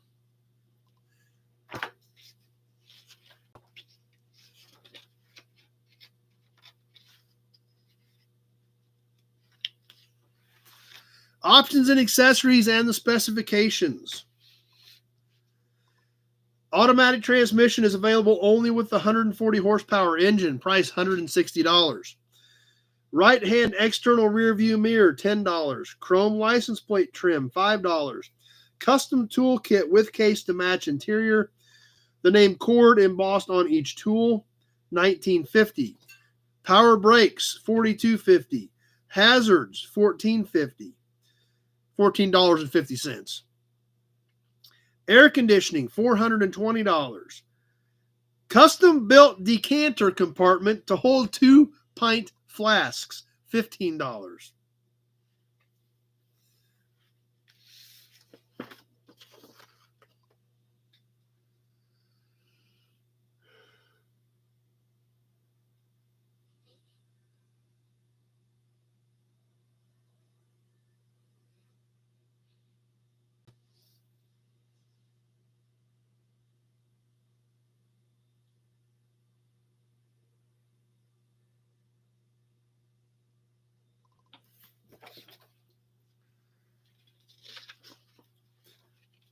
Now, some other interesting stuff here. The body material. 4 on the floor and a 5th under the seat. That's exactly right, Kenny. Now, what was really interesting about this car is the body was made of Royalex. I believe U.S. Rubber did it. It does give a breakdown on how the Royalex was made. Royalex says we live in an age of accelerated progress. To keep pace, science must meet the challenge to create materials with new and unique characteristics. Materials capable of converting ideas into practical form. Royalex is such a product. The scientific development from U.S. Rubber that offers the ready answer to many of the problems faced by designers and manufacturers today. Now, if you didn't get the beer holder as an option, Royalex is a modified ABS material, a laminate of substrate, core, and substrate, with an additional skin added when weatherability is required. The core is a lightweight unicellular material that functions as a separator for the tough substrate layers and contributes to the high rigidity by increasing the moment of inertia for the overall laminate. The substrate functions as a stressed skin, and because of the nature of the ABS terpolymer, affords high impact resistance. This laminate is chemically bonded under high heat and pressure. When the laminate is heated to approximately 300 degrees as part of the conventional thermoplastic forming process, a chemical blowing agent causes the core to expand. The resulting sandwich Royalex possesses a combination of qualities found in no other material. So the Royalex body, this was a big deal. Big deal. These literally, if they got in a collision, you were supposed to be able to kind of heat it up and let them pop out. I think we've only done one plate, Gary. We've only done one plate, but we've got some really cool ones coming up. So we got actually 2 or 3 or 4 plates coming up here real soon, Gary. So you're still in good shape. But this brochure is so great, I want to spend a few minutes with it, talking about the Royalex body, basically kind of a plastic or a polymer that was made out of this sandwich of materials that they used for the bodies on the Glen Prairie 8/10 cords. We did 3 plates. Oh yeah, we did the Rhode Island plate, I guess. Yep. We did 1 set and then we did a single. So yeah, we did do a couple plates, but We got the good ones are coming up. We did a few starter plates, Gary. We got some cool ones coming up. Now, say I wanted to order an 8/10 cord. The ordering process, how to order. An application for purchase is enclosed for your convenience. Additional applications may be obtained by writing the Cord Automobile Company. The Cord Automobile is a custom made to each order and therefore requires a minimum deposit of $1,000 at the time the order is placed. The balance is due upon delivery. All prices are subject to change without notice. 2 weeks prior to the entry of a car into production, written notice is given to state the expected delivery date to verify the color, accessories, and engine specifications. Upon completion of this correspondence, an airplane ticket will be paid for by the company from the customer's legal residence anywhere in the continental United States to Tulsa, so that the car may be picked up at the factory. Other methods of delivery may be arranged at additional expense. Should there be any further questions concerning the purchase of the new Cord Sportsman Model 810, please direct your correspondence to the sales department at the above address.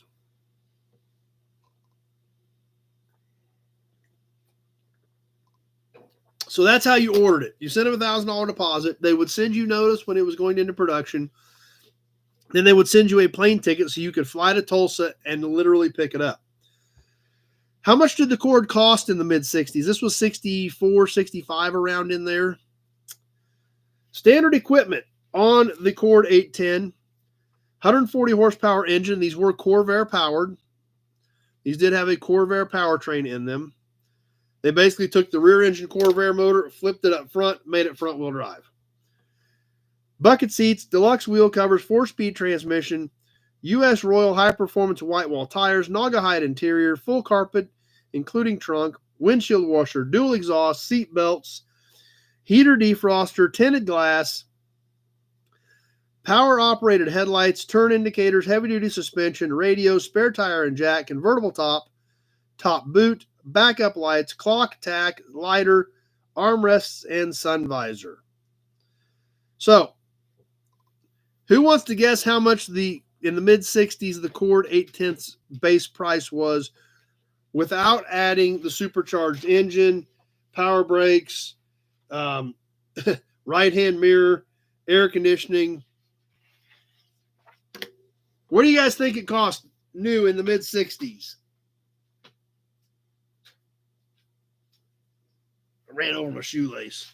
$6,000, $45,000.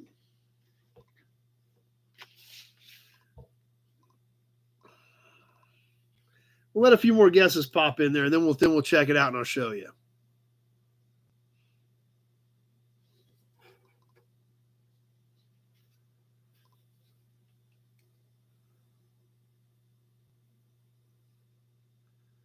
$37,000, $10,000. Some good guesses, but not quite as. But $22,000. Actually, you got to remember we were in the mid-60s. Base price plus excise tax and factory delivery,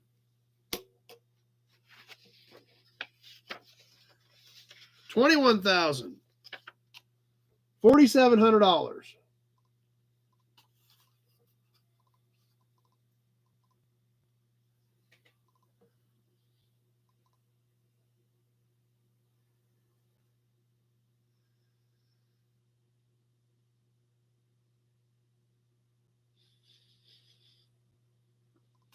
So, to kind of put that into perspective, just for my own curiosity, because obviously at $4,700, if you add air conditioning at $420, automatic transmission was $100, or the supercharged 180 horse engine's $550. Gary want to showcase, yeah. The supercharged engine's $550. Air conditioning's $420. So, that's another $970. You got to get your decanter, right? You got to have something to carry your flasks for $15. So basically, you could actually, so yeah, right, $1,000 would have been roughly 20% down. You add a few of these options, and so you could add 12 or 1,400 in options, so you could be $6,000.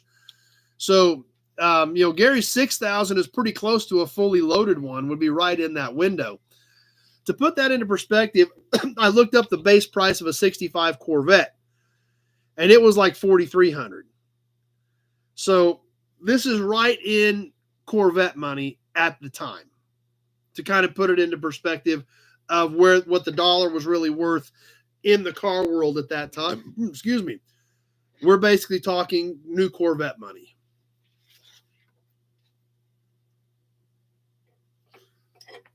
And the back cover has a beautiful shot of the rear of the car.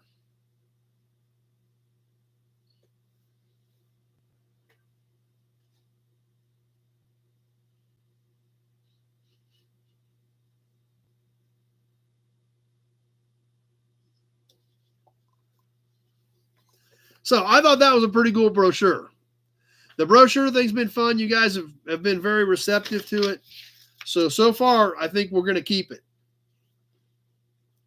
But that's what we've got for tonight's brochure. Probably not one most of you have seen, as if you had seen the 61 DeSoto brochure very often. The Cord 8/10 that Doug Pray's dad, Glenn, developed back in the early 60s. There's Dirty.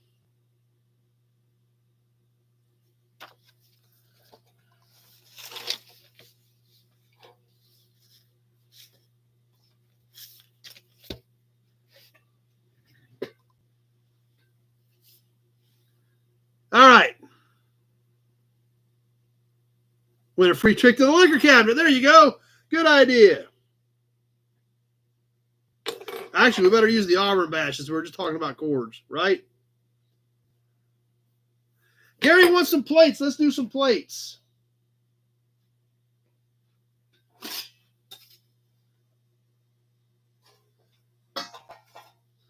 Let's squeeze in a couple plates. And now, what the heck? Let's do a horn button, too.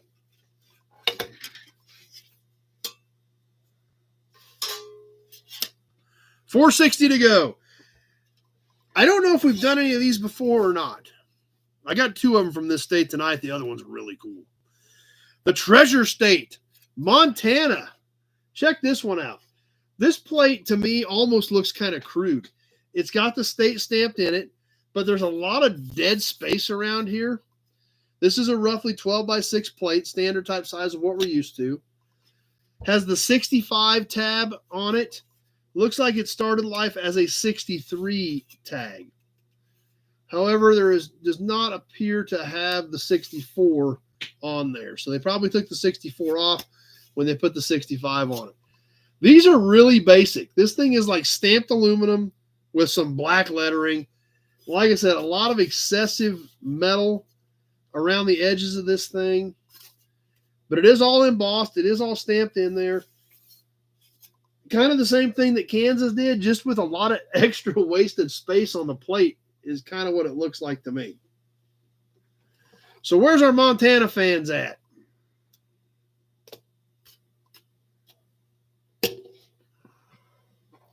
Briggs at 10. 63 with a 65 tab on it on the Treasure State. Let's get this thing rolling. Briggs at 10.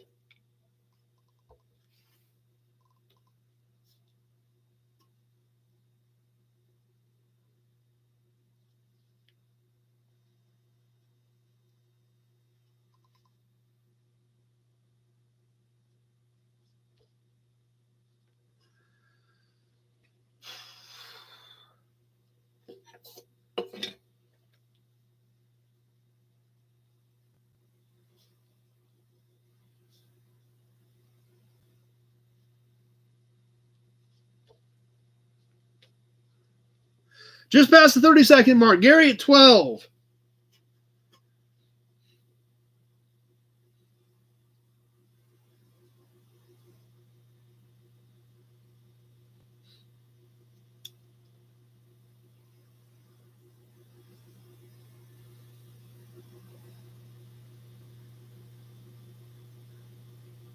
1 minute gone. 30 seconds left to go. 1965, the average income was $6,900. Thanks for looking that up, Nut Farm. So that kind of puts it into perspective. Gary at 12 as we're winding down on this one. We've got a few seconds left. We're getting towards the end. Lee, 15. Big Job, 13. I got Lee at 15. Gary, 16. Big Nut Farm at 20. And that did it. Just there again, as I hit the minute 30, Nut Farm at 20. They all hit between 128 and 130. I had Lee's 15, then I had 13, 16, 16, 16, and 20, all between 128 and 130. Whew!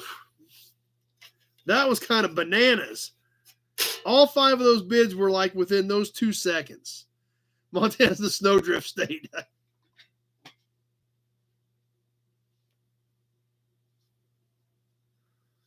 All right. Whew. We're gonna do a horn butt next, then we'll do another plate. Yeah, we got to take a break on the plates there for a second. Wow. Another horn button I found. I was walking around out the yard. I looked inside this old 48 Chevy, and I was like, that's kind of cool.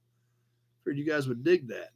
A couple dents in this, a little bit of service rust, but a pretty good looking horn button, especially if you decided to repaint the Chevrolet letters in this one. Like I said, it's got a couple dings in it. You see a little dent over here. The Chevrolet and this waterfall part, that is all stamped into the metal. It's got the bracket on the back, but you can see on the center of that bracket where that is all actually stamped into the metal. Chrome still has a pretty decent shine around the edges. The waterfall has a decent shine. I would take probably like a toothpick and drop a little black paint in those Chevrolet letters, and this thing would really pop. It was tan on each side. Some of that is worn off. Oh, we got a super cool Montana coming up too, Nut Farm. Don't worry, we got a great Montana coming up. It's a little rough, but there's a piece of it that is so cool that I think you guys are going to dig it. This Chevy horn button is 3 inches. 3 inches in diameter. Is 47-48 era car with the waterfall down the middle. So let's get boogieing on the Chevy horn button. Where's our horn button collectors at? Let's get rolling on the 47 or 48 Chevy car horn button. John at 12.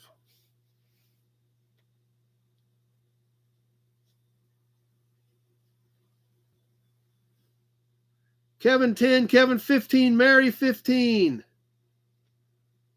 I had Kevin at first, but we're just getting started on this, so.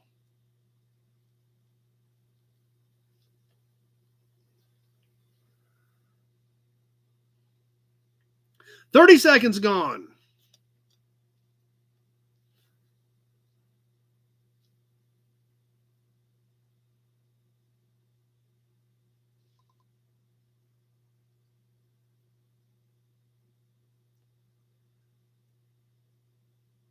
Coming up towards that 1 minute mark. I had Kevin just before Mary, but I bet the 15 isn't going to hold.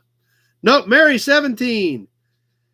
As we hit the 1 minute mark, and now there's 30 seconds left to go. 1 minute gone, 30 seconds left to go. Mary at 17.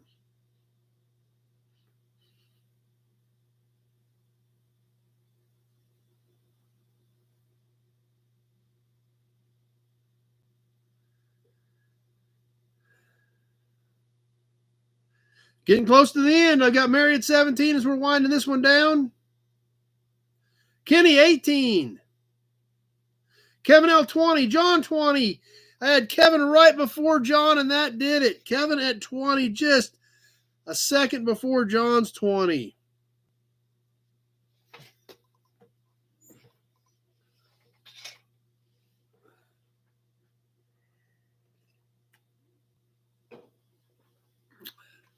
We'll catch one more plate. Then we got a couple of really cool plates coming up. Actually, we got another cap and a plate or two to come up. We'll do one more plate before we get to the promo model, though. Going back with a little age on this one, but great condition. Considering, yeah, wow, 91 years. Going back to 1934 to Iowa. And look at the condition on this paint. Original paint. I swear this is original paint on this 91-year-old plate. Black with yellow letters. This thing is straight. It's got some chips and scuffs and scratches, but it's 91 years old. The backside still looks pretty good. Condition on this thing is crazy. Looks like its size is a little bit off. It's 12.5 by 5.5. Gary at 10. So typically most of our plates anymore are 12 by 6. This is 12.5 by 5.5. So a little bit different than what we're used to. But there again, it's 91 years old. No kidding. I definitely hope to look this good at 91. Gary at 10 as we hit the timer and away we go.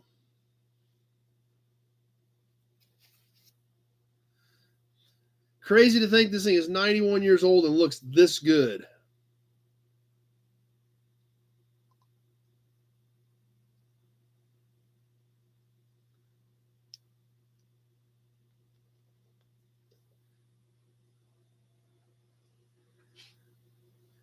Coming up on that 30-second mark. Gary, your only bidder at 10. 30 seconds left, 60 seconds left to go. That's another good point. Hope to be around at 91. That's right, John. It is good for Buckeyes fans. Yeah, I don't know. It's kind of scary when nothing else happens after the first bid, especially on something on a plate this old and in this condition. John, 15. 1 minute gone. 30 seconds left to go.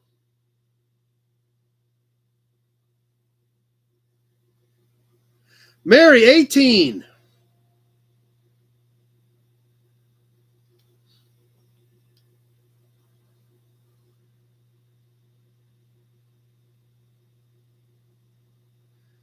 Coming down to the end of this one, I've got Mary at 18.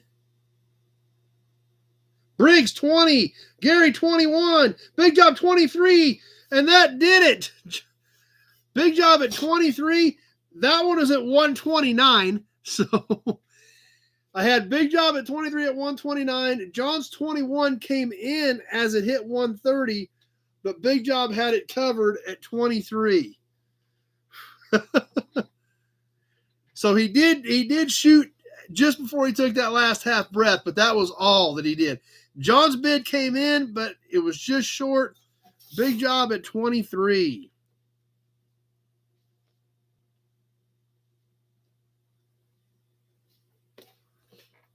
That was, both these last couple plates have been that way. And I got two more plates tonight. If we do both, we got to do this one because I told you I had a super cool Montana coming, and it's really cool. But let's get to the promo model. We need to get that knocked out. Gary's going home. It's kind of tough around here tonight.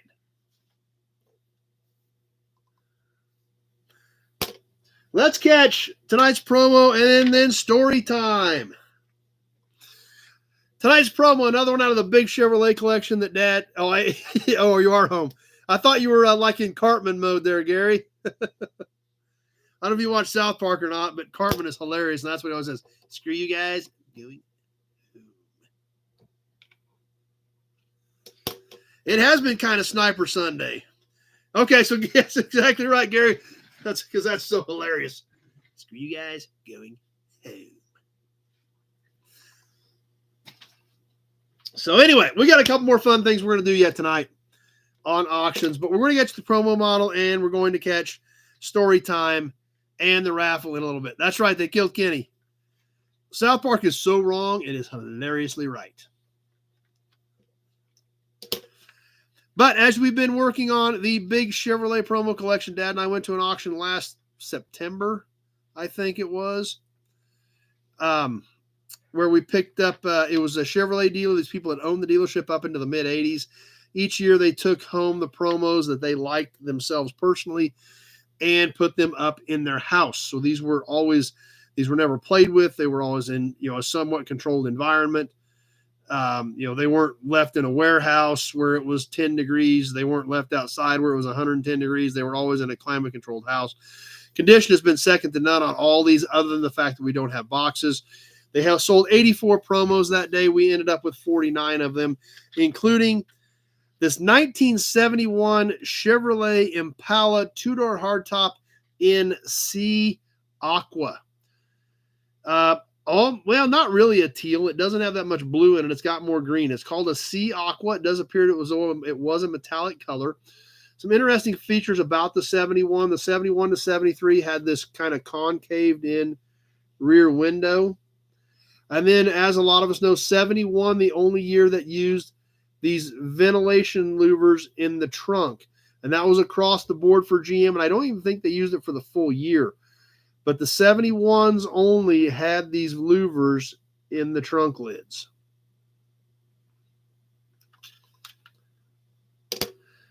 As with all these promos, like we've been seeing, condition is excellent. The bumpers aren't chipped. The corners aren't chipped. They're not worn off. These literally sat in their house from 1971 until the auction last September. Inside's a little bit dusty, but you can see it is a matching colored interior. As with all these promos, the bottoms are not extremely detailed.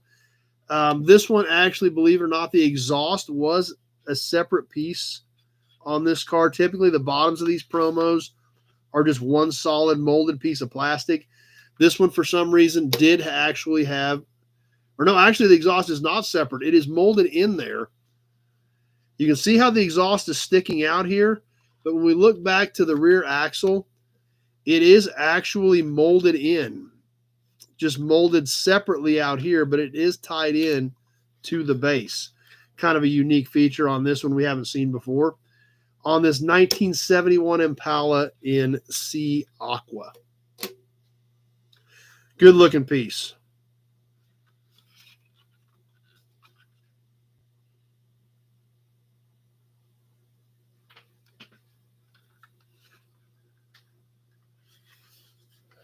Yes, it was definitely a detail mold.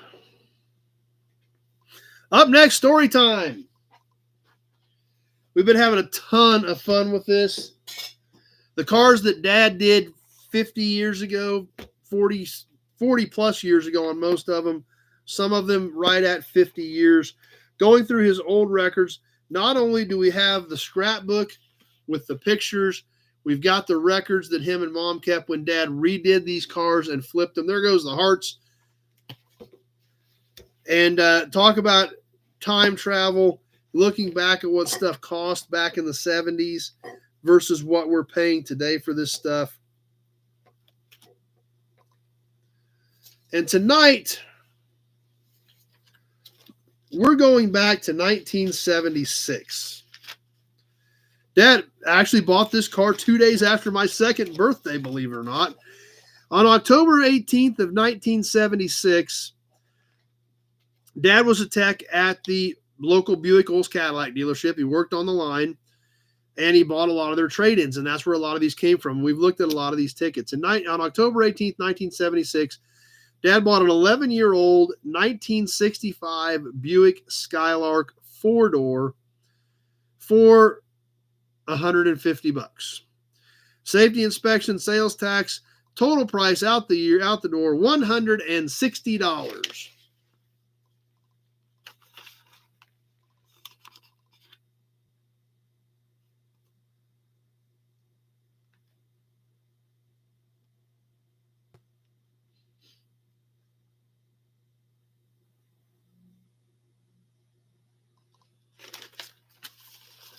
So the car right here, under the 68 Rambler we looked at a few weeks ago, a burgundy 4-door 65 Skylark. Now these lower two pictures, not very clear. Hopefully the glare isn't too bad. You guys can see a good shot of the car right here of this burgundy 65 Skylark 4-door.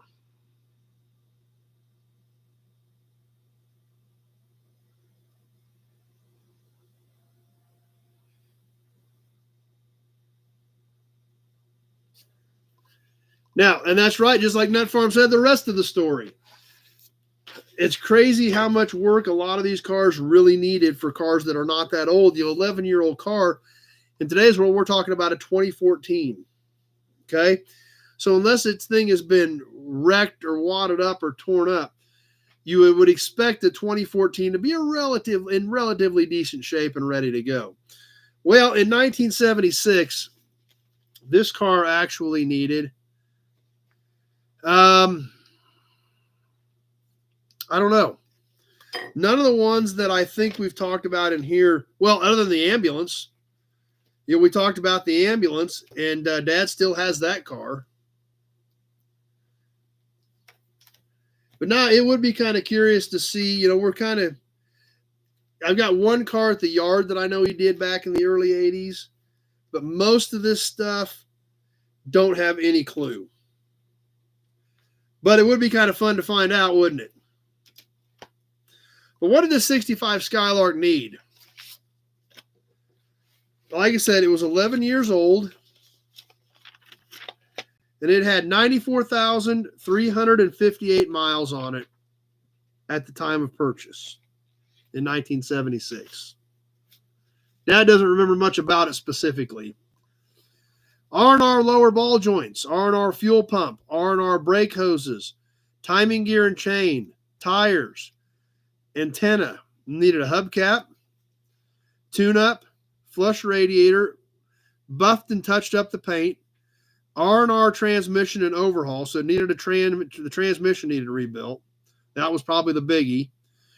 Repair rear window leak, lube oil and filter, make keys, and then, of course, the cost of the car. So let's go through the tickets.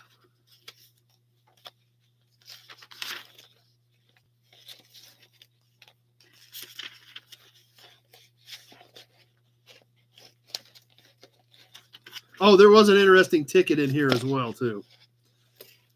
There's the ticket for the keys. 4 keys were $1.36.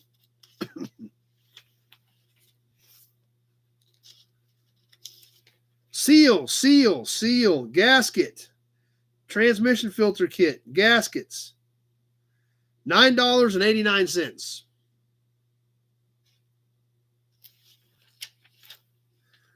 And I think there was another transmission piece in here. Yeah, a gear, $4.94 for a gear.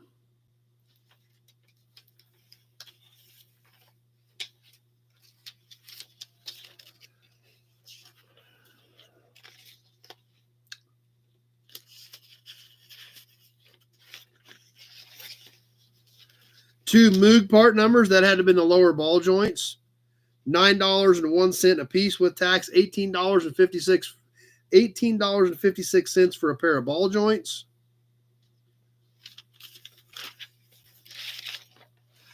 And here's a ticket that we have not seen yet. I believe it was for the hubcap, but I can't really read the writing. But it looks like it says CAP. Yeah, I'm pretty sure this was the hubcap, because he had to get a used hubcap. 2 days before he sold the car, I actually bought this on my birthday. It got a used one. Yeah, I think some keys are $200 to $400. That's right.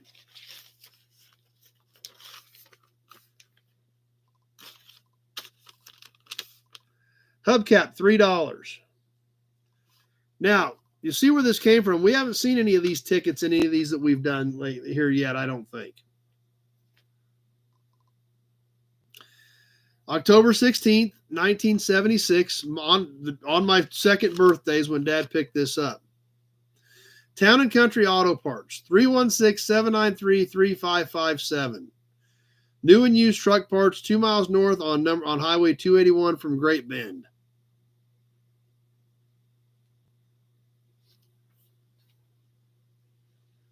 Now, 281 Auto Salvage still exists today, and there's a lot of tickets in there from there. We haven't seen any from Town and Country Auto Parts.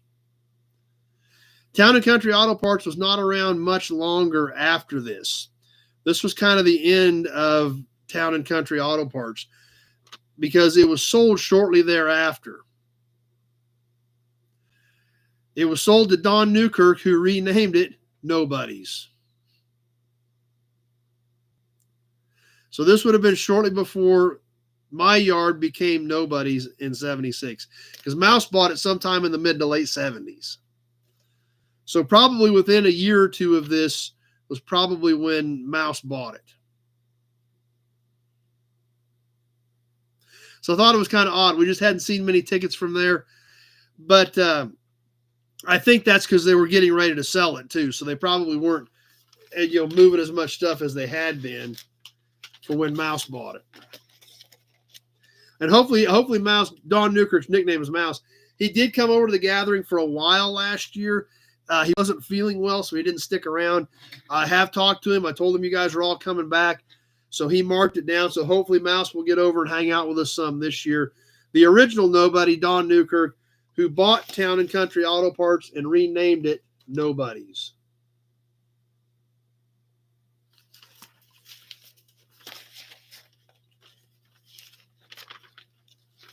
The newspaper ad.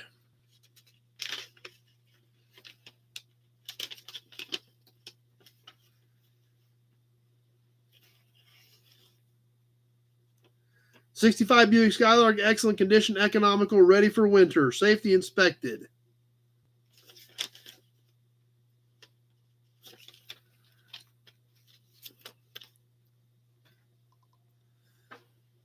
So he bought this on October. When did he buy this? October 18th. So he bought the hubcap. So he must have been out there getting something and got the hubcap because he had already bought the car. They just hadn't done the paperwork because the hubcap ticket was 2 days before that. So apparently the car was at the dealership. He knew he needed a hubcap. So he picked the hubcap up while he was out there probably getting something else. Bought the car on the 18th, put the ad in the paper.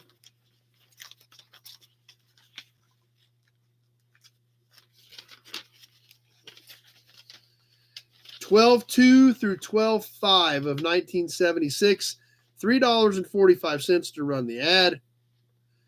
$12.2 of 76. So this thing wasn't even around 2 months. Sold $12.8 of 76 for $700. Total investment. Obviously had, 160 in the car?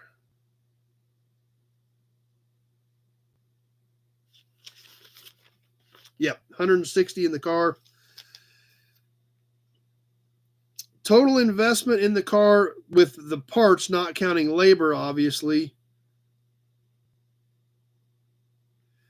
was $260.47. Sold it for $700. So there again, that was a pretty decent profit margin for some evening work.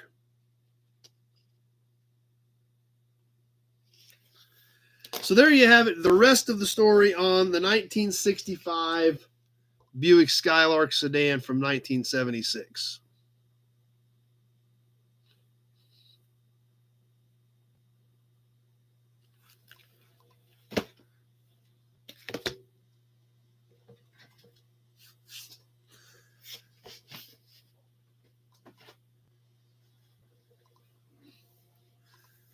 There goes the hearts. All right, I promise you at least another plate, another cap. Let's get those knocked out. Told you guys we had another Ford cap coming, because I wouldn't sell you my other Ford cap, but I am going to sell you a 40 Ford cap, the Ford Deluxe cap. Thanks, guys. I appreciate the kind comments on story time. It's a lot of fun. Ford Deluxe, I believe this was a 40. This is all stamped in the cap. This is a stainless cap. The Ford Deluxe is stamped in it. We can see it on the back, how that is stamped into the cap. You could repaint these, put some red paint in them, really make it pop, and then hang it on the wall, or just hang it up the way it is. This particular cap,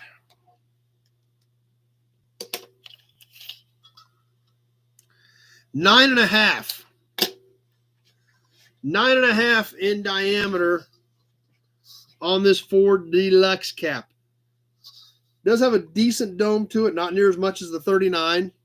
Definitely much smaller than the 39.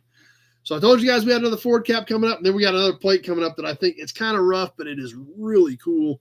So we'll see what you guys think of that. So what do we got on the Ford Deluxe cap? Auctioning off a few more pieces yet tonight, and moving on. So let's get going on the Ford cap. Anybody interested in a Ford cap?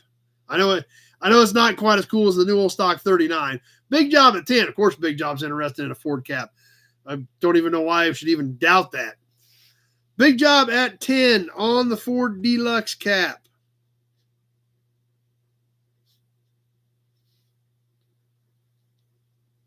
Nut Farm 11.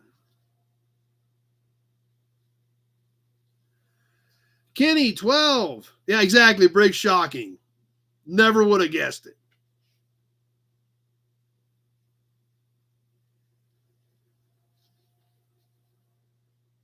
Big job 13.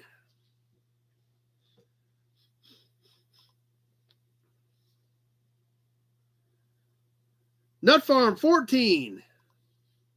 Oh, missed the 30-second mark. We're at the 45-second mark. I missed the 45. I missed the 30. Nut Farm 14.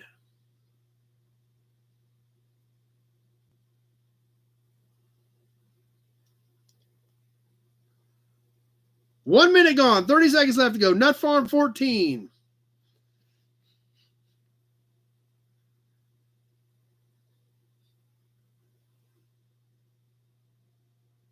Kenny 15. Nut Farm 16. We're coming down to the end. We got a few seconds left. Kenny, Nut Farm at 16.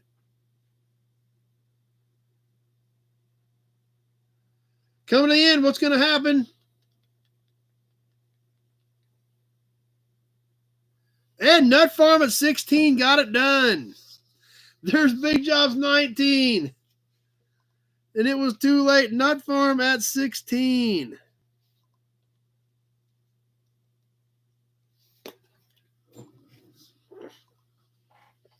All right, I promised you a really cool Montana plate. This is rough, but it could be repainted because it's not rusty or anything. It's got some age to it. This one is what? How old is this? 86 years old, going back to 39 once again. But there's a really cool trait about this particular plate. It's an odd size, 13 3/4 by 5 1/2. So this plate is 13 3/4. Now, like I said, it does have some paint loss. We see down here, it's got the corner of the stake cut out, a lot of extra room over here. And you're sitting here saying, what's so cool about this? Yes, it's old, but it's got some paint loss. It was originally black with orange letters. Backside was all black. But here's what is so cool. Gary at 5. Can you guys read the bottom of this right here? Right along the bottom. I don't know if the paint kind of throws it off. Brett, 10. I don't know if you guys can make that out across the bottom or not. If it's clear enough, it is stamped in there. You can see it stamped across the back right here. Brett, 12. Prison made. This actually is stamped in prison made. So how cool is that? I know the plate has some paint loss, doesn't quite pop like a lot of these we like, but this thing actually has prison made stamped in the bottom of it. Yeah, that's exactly. It is wild. Nut Farm 15, Brett 15. So I told you we had kind of a cool Montana coming up. Prison made Montana 39 plate. Nut Farm 15, and here we go on the timer.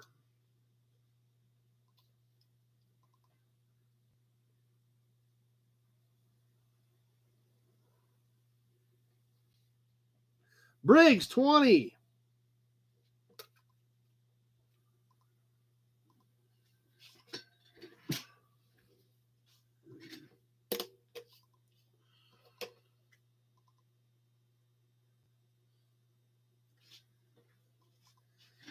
$30 seconds gone. 60 seconds left to go.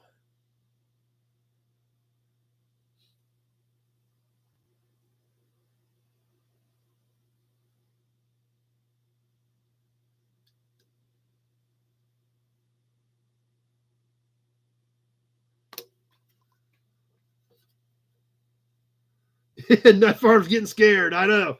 Well, these last couple plates have gone, and this thing is super cool. 1 minute gone. 30 seconds left to go. Briggs at 20.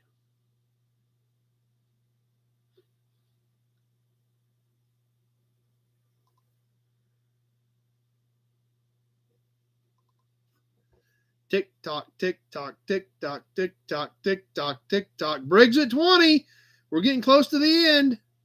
Mary, 25.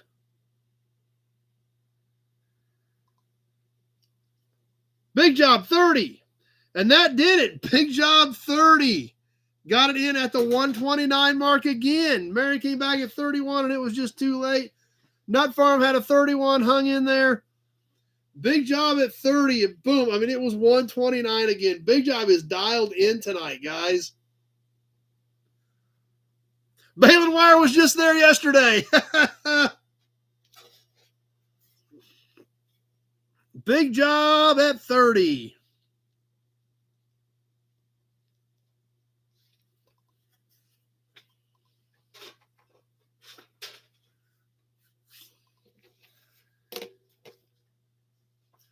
All right, I told you that one was going to be fun.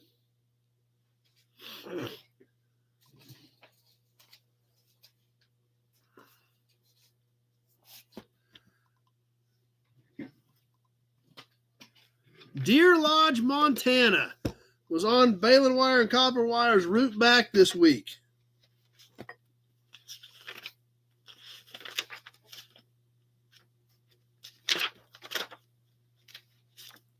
Yeah, that's right. It's a good thing well, that or they just didn't catch him, right? Maybe they just didn't catch him. Maybe he snuck on out.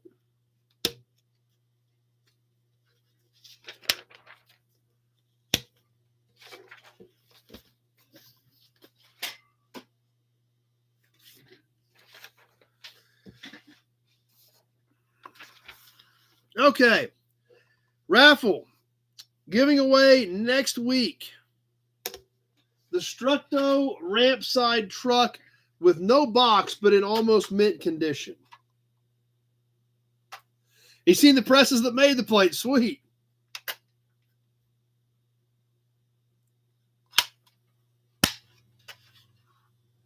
The bottom of this thing is not even scratched up. First name out of the big Buick oil can, and then, of course, our runner-up prize, the Redline Diora in teal. This does have some scratching in it, but it's not terrible compared to a lot of these. A lot of these old red lines don't have much paint left on them at all. This Diora still not in bad shape. Good looking piece. Dated 1967 on the bottom.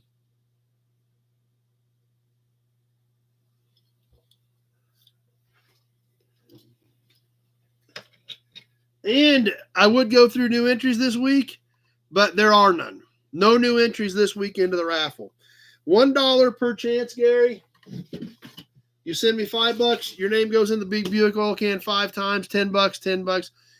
We're giving it away next week. Next week is the end of the month. The 30th is next Sunday night. So you've still got time to get in.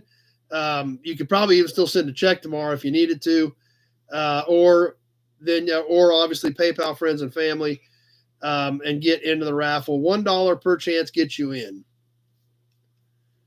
So now we don't fill the whole can, but it's such a great can. This is the one we happen to use. So still got time to get in. We're giving them away next week. So don't miss out on these killer prizes.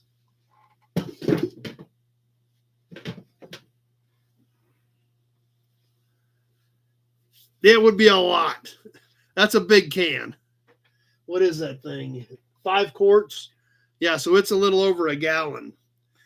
And, the slips that I put in there when I print them out, there's the size of the slip I put in there. So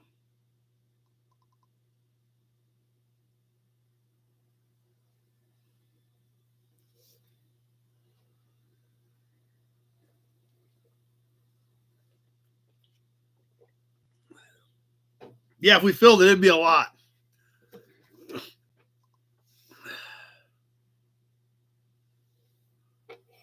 How about a Hudson badge? All right, we've got a few minutes. Let's go check out a little bit of a magazine yet tonight before we call it an evening. Going back to our October 1951 hot rod we looked at a few weeks back.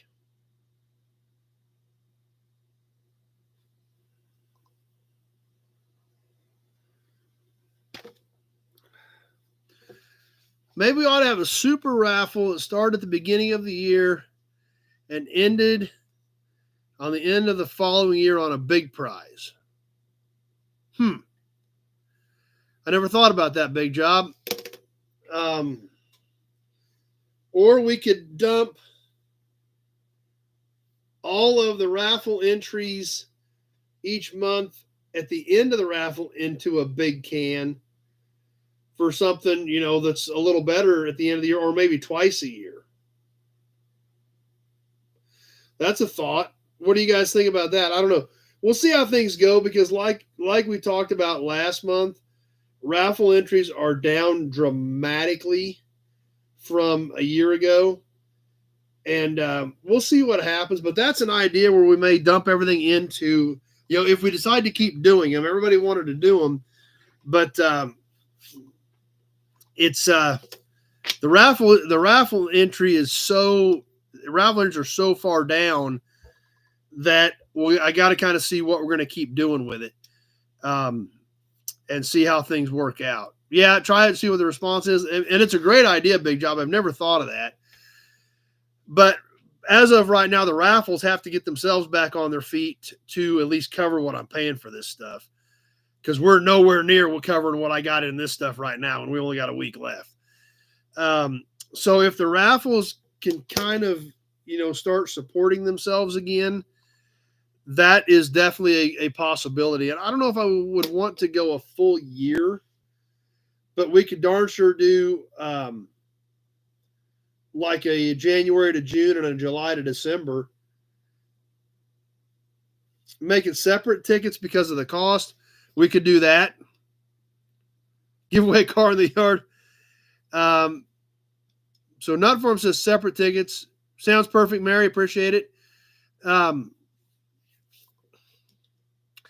I like that idea. And Nut Farm wants to do it as two separate raffles, which is fine. But then as long as you guys, if you're going to enter both of them, you say, $5 for the monthly raffle, $5 for the big raffle, then we could, then we might have a possibility of it. Okay, Kevin. Yeah, I have not gotten anything from you this week. So yeah, it'll probably be here tomorrow. But yeah, I mean, that's a good idea. We get us another can and do it separate of it.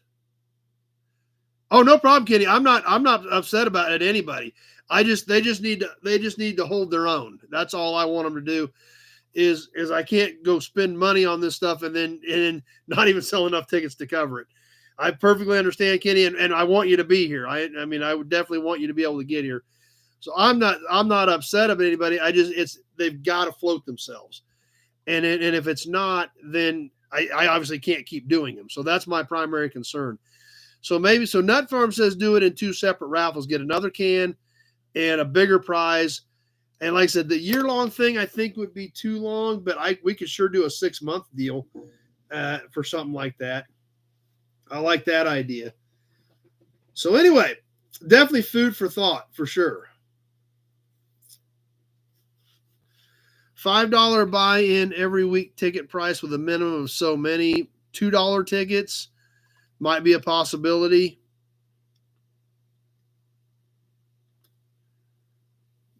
Make the Cutlass a giveaway car. It's something to think about for sure to do a bigger raffle. Make it interesting, and it would be something, it would have to be a bigger prize, something that's a couple $100 or a bigger raffle once a quarter. I thought about quarterly. Let's see how this month goes. I do like the idea. Because running 2 is not a big deal. Just the big, as long as if you're sending money for the monthly raffle, a big raffle, as long as whether you send me a check or put it on PayPal, as long as it says, 5 for each raffle, or 5 for the monthly raffle and 10 for the big raffle. Something like that. As long as you guys can help me out with that, it's not a big deal for me to make the slips, because I've got a spreadsheet set up that I just open up every week, and if Big Job has 10, I put Big Job in 10 times. If Mary has 10, I put Mary in 10 times. If Kenny has 5, I put Kenny in 5 times.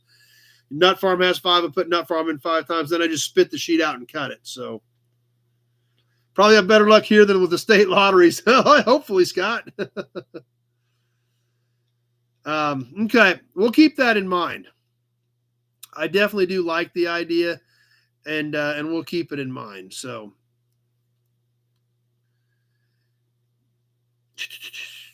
as far as I know, no, the weekend after that is Lawrence Swap Meet, Briggs.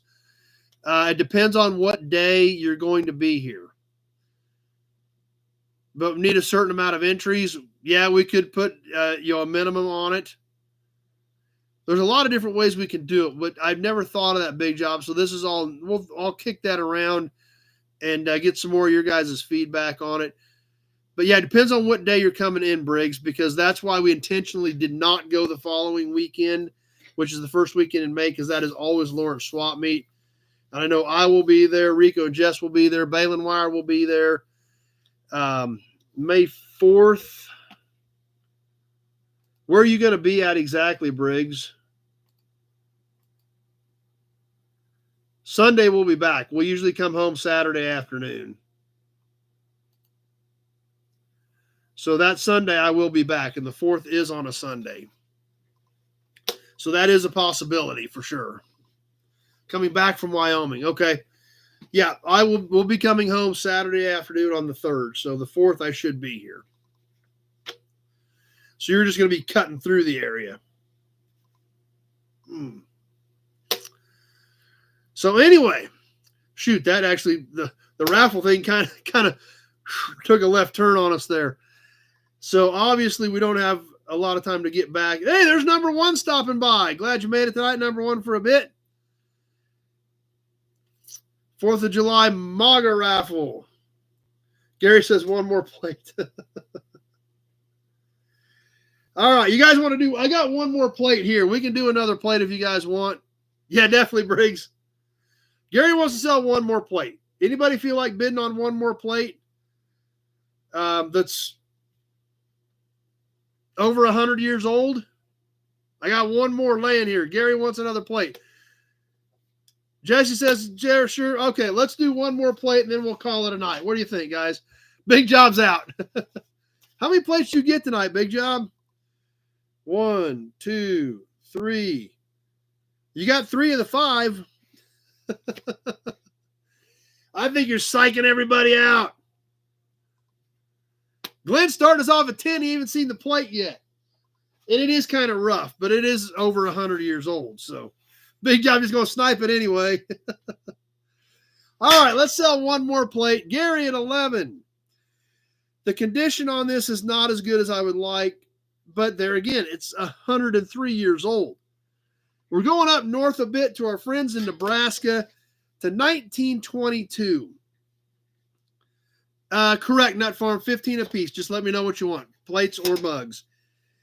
The paint on this one is surface rusted, but the tag is not in terrible shape. But it is literally 103 years old. This is all stamped steel. I love the way the Nebraska is kind of footballed out, fatter in the middle with the E, the N and the B a little bit smaller, all stamped into this thing. This would be kind of borderline whether you would want to repaint it or not. I think if you spent some time with it, I think you could get a lot more of this white out. It's not going to be nice, don't get me wrong. But with a little bit of scrubbing and and some time, I think you could get a little more of this white and some of this black and probably make it a presentable plate. Like I said, there's no rust out. It's got 1 extra little hole here somebody poked in it. Size-wise, this is a little bit larger. 15 by 5.5. So this is 3 inches longer than the normal plates that we're used to today. But back in 1922, things were a little bit different. What's crazy about this, that's a good point, Big Job. This dude may still be getting Social Security. We should run this tag number. But what's cool about this, when you get back to this era, 30s and 40s, there were still some pretty unique cars on the road. But in 1922, what was this thing on? Sure, it could have been on a Ford or a Chevy, but it could have been on a Stanley Steamer. It could have been on a Whippet. It could have been on a Durant. It could have been on a Hemmings. In 22, there were around 2,500 car manufacturers, 2,300 car manufacturers in the United States at that time. What was this thing on? What story did this thing tell? And it's going to go on somebody's wall, and it's going to be a heck of a conversation piece from 1922. Who knows what this thing was on? But all those odd brands, a Star, just so ungodly many. Could have been on a bank robber's car, too. Maybe it was on Bonnie and Clyde's car. But I don't know. We've got Gary at 11. Let's go ahead and get it on the timer, and let's add it to one of your collections. Here we go. We're live. Gary at 11.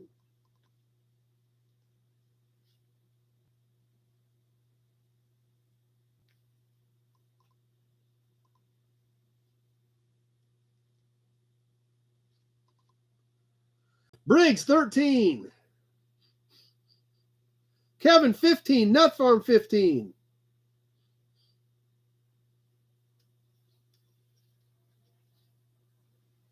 Mary, 18. 30 seconds gone.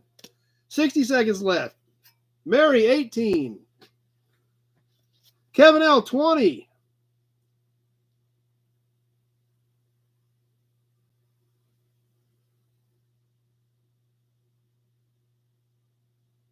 Could have been, Matt.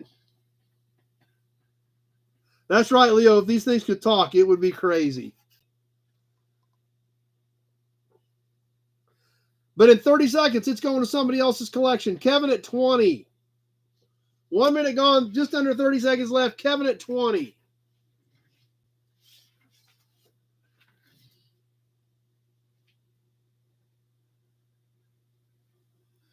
Getting ready to wrap this one up. Coming down to the end. Big Job, 25. Kenny, 28. Mary, 26. I've got Kenny at 28. Few seconds left. And that did it. Kenny's 28. Got it done.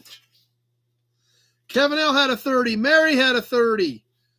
But Kenny at 28 is who we had at the minute 30 mark. And it's a cool piece. You're going to like it, Kenny.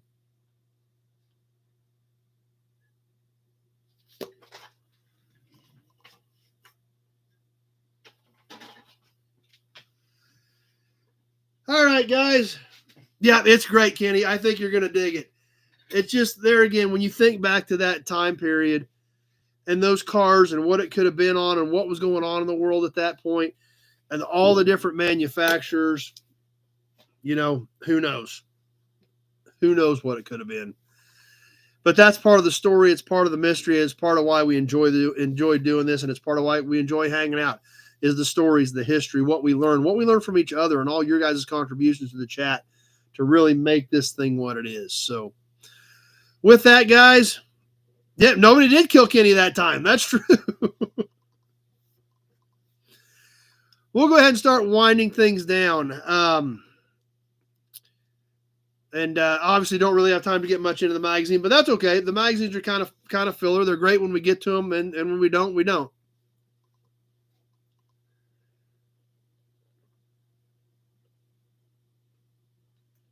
There's always cool stuff in them. We always learn something, but sometimes the timing doesn't work out. So anyway, what's coming up this week? Tuesday night, we'll do some Toy Tuesday live. We got a viewer pack from our friend in Canada again this week to check out. Video-wise, I don't even remember what's coming up video-wise. I have that notebook. I don't even have the right notebook in here to tell you. But we've got the member videos that will be going public, as well as a lot of new inventory I'm working on. Like I said, I think we did I think we got about 10 videos shot this week. I got some work to get them put together. I've got a few of them done and uploaded, but a lot of cool stuff coming up. So ETA on the 69C30 video, I did get it put together. I think yes, I do have that one put together. And so probably within the next few weeks. So I'll try to get out for the gatherings, if you need to bring a trailer with you. Of course, you might have to get in a fight with baling wire over that 69C30. So, the 292 does turn over, by the way. When we did the video, I grabbed the fan and it just turned no problem. So, did find out the 292 is not stuck.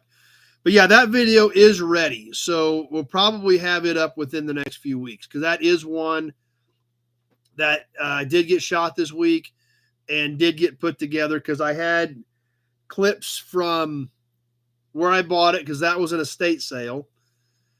And so I've got a shot of that and the 66 F250, as well as Tractor Mike's Fordson diesel that we got for him that day. Plus, there was a barn we did some digging through. I didn't find much in the barn, but I found a few cool things in the barn. My buddy Ron did pretty good in the barn. So we got some barn digging footage, the trucks at the farmstead where we bought them, as well as the walk-arounds when we got them back here. So that video is put together, because that one did take a little bit of work with the clips from the barn, the clips from the trucks at the farmyard, the clips on Tractor Mike's tractor, and then of course, we had to do a walk around on Tractor Mike's Fordson diesel. I don't know what I'm telling you. I don't know what I'm looking at. But I'm telling you, it's a tractor. It says Fordson diesel on it, and it is not part of Tractor Mike's collection. We've just got it here at the yard till he has time to get it moved. So that's true. Janet has not showed up to help with the Super Raffle yet. A little disappointed in that. Sounds great, Dan. I appreciate that. Glad you had fun. And with that, we probably better go ahead and start winding things down. But yeah, we'll get some of that new content up this week. Hope you guys enjoy that. As always, you got any questions, give me a call. Toy Tuesday, we will be live, and we definitely hope to see you right back here next Sunday night for some more Gearhead interactive live chat. Same bat time, same bat station. Thanks for all the kind comments, everybody. Hope you guys all have a great week. And we sure hope to see you soon, or at least see you next Sunday if we don't see you Tuesday night. Thanks for watching, everybody.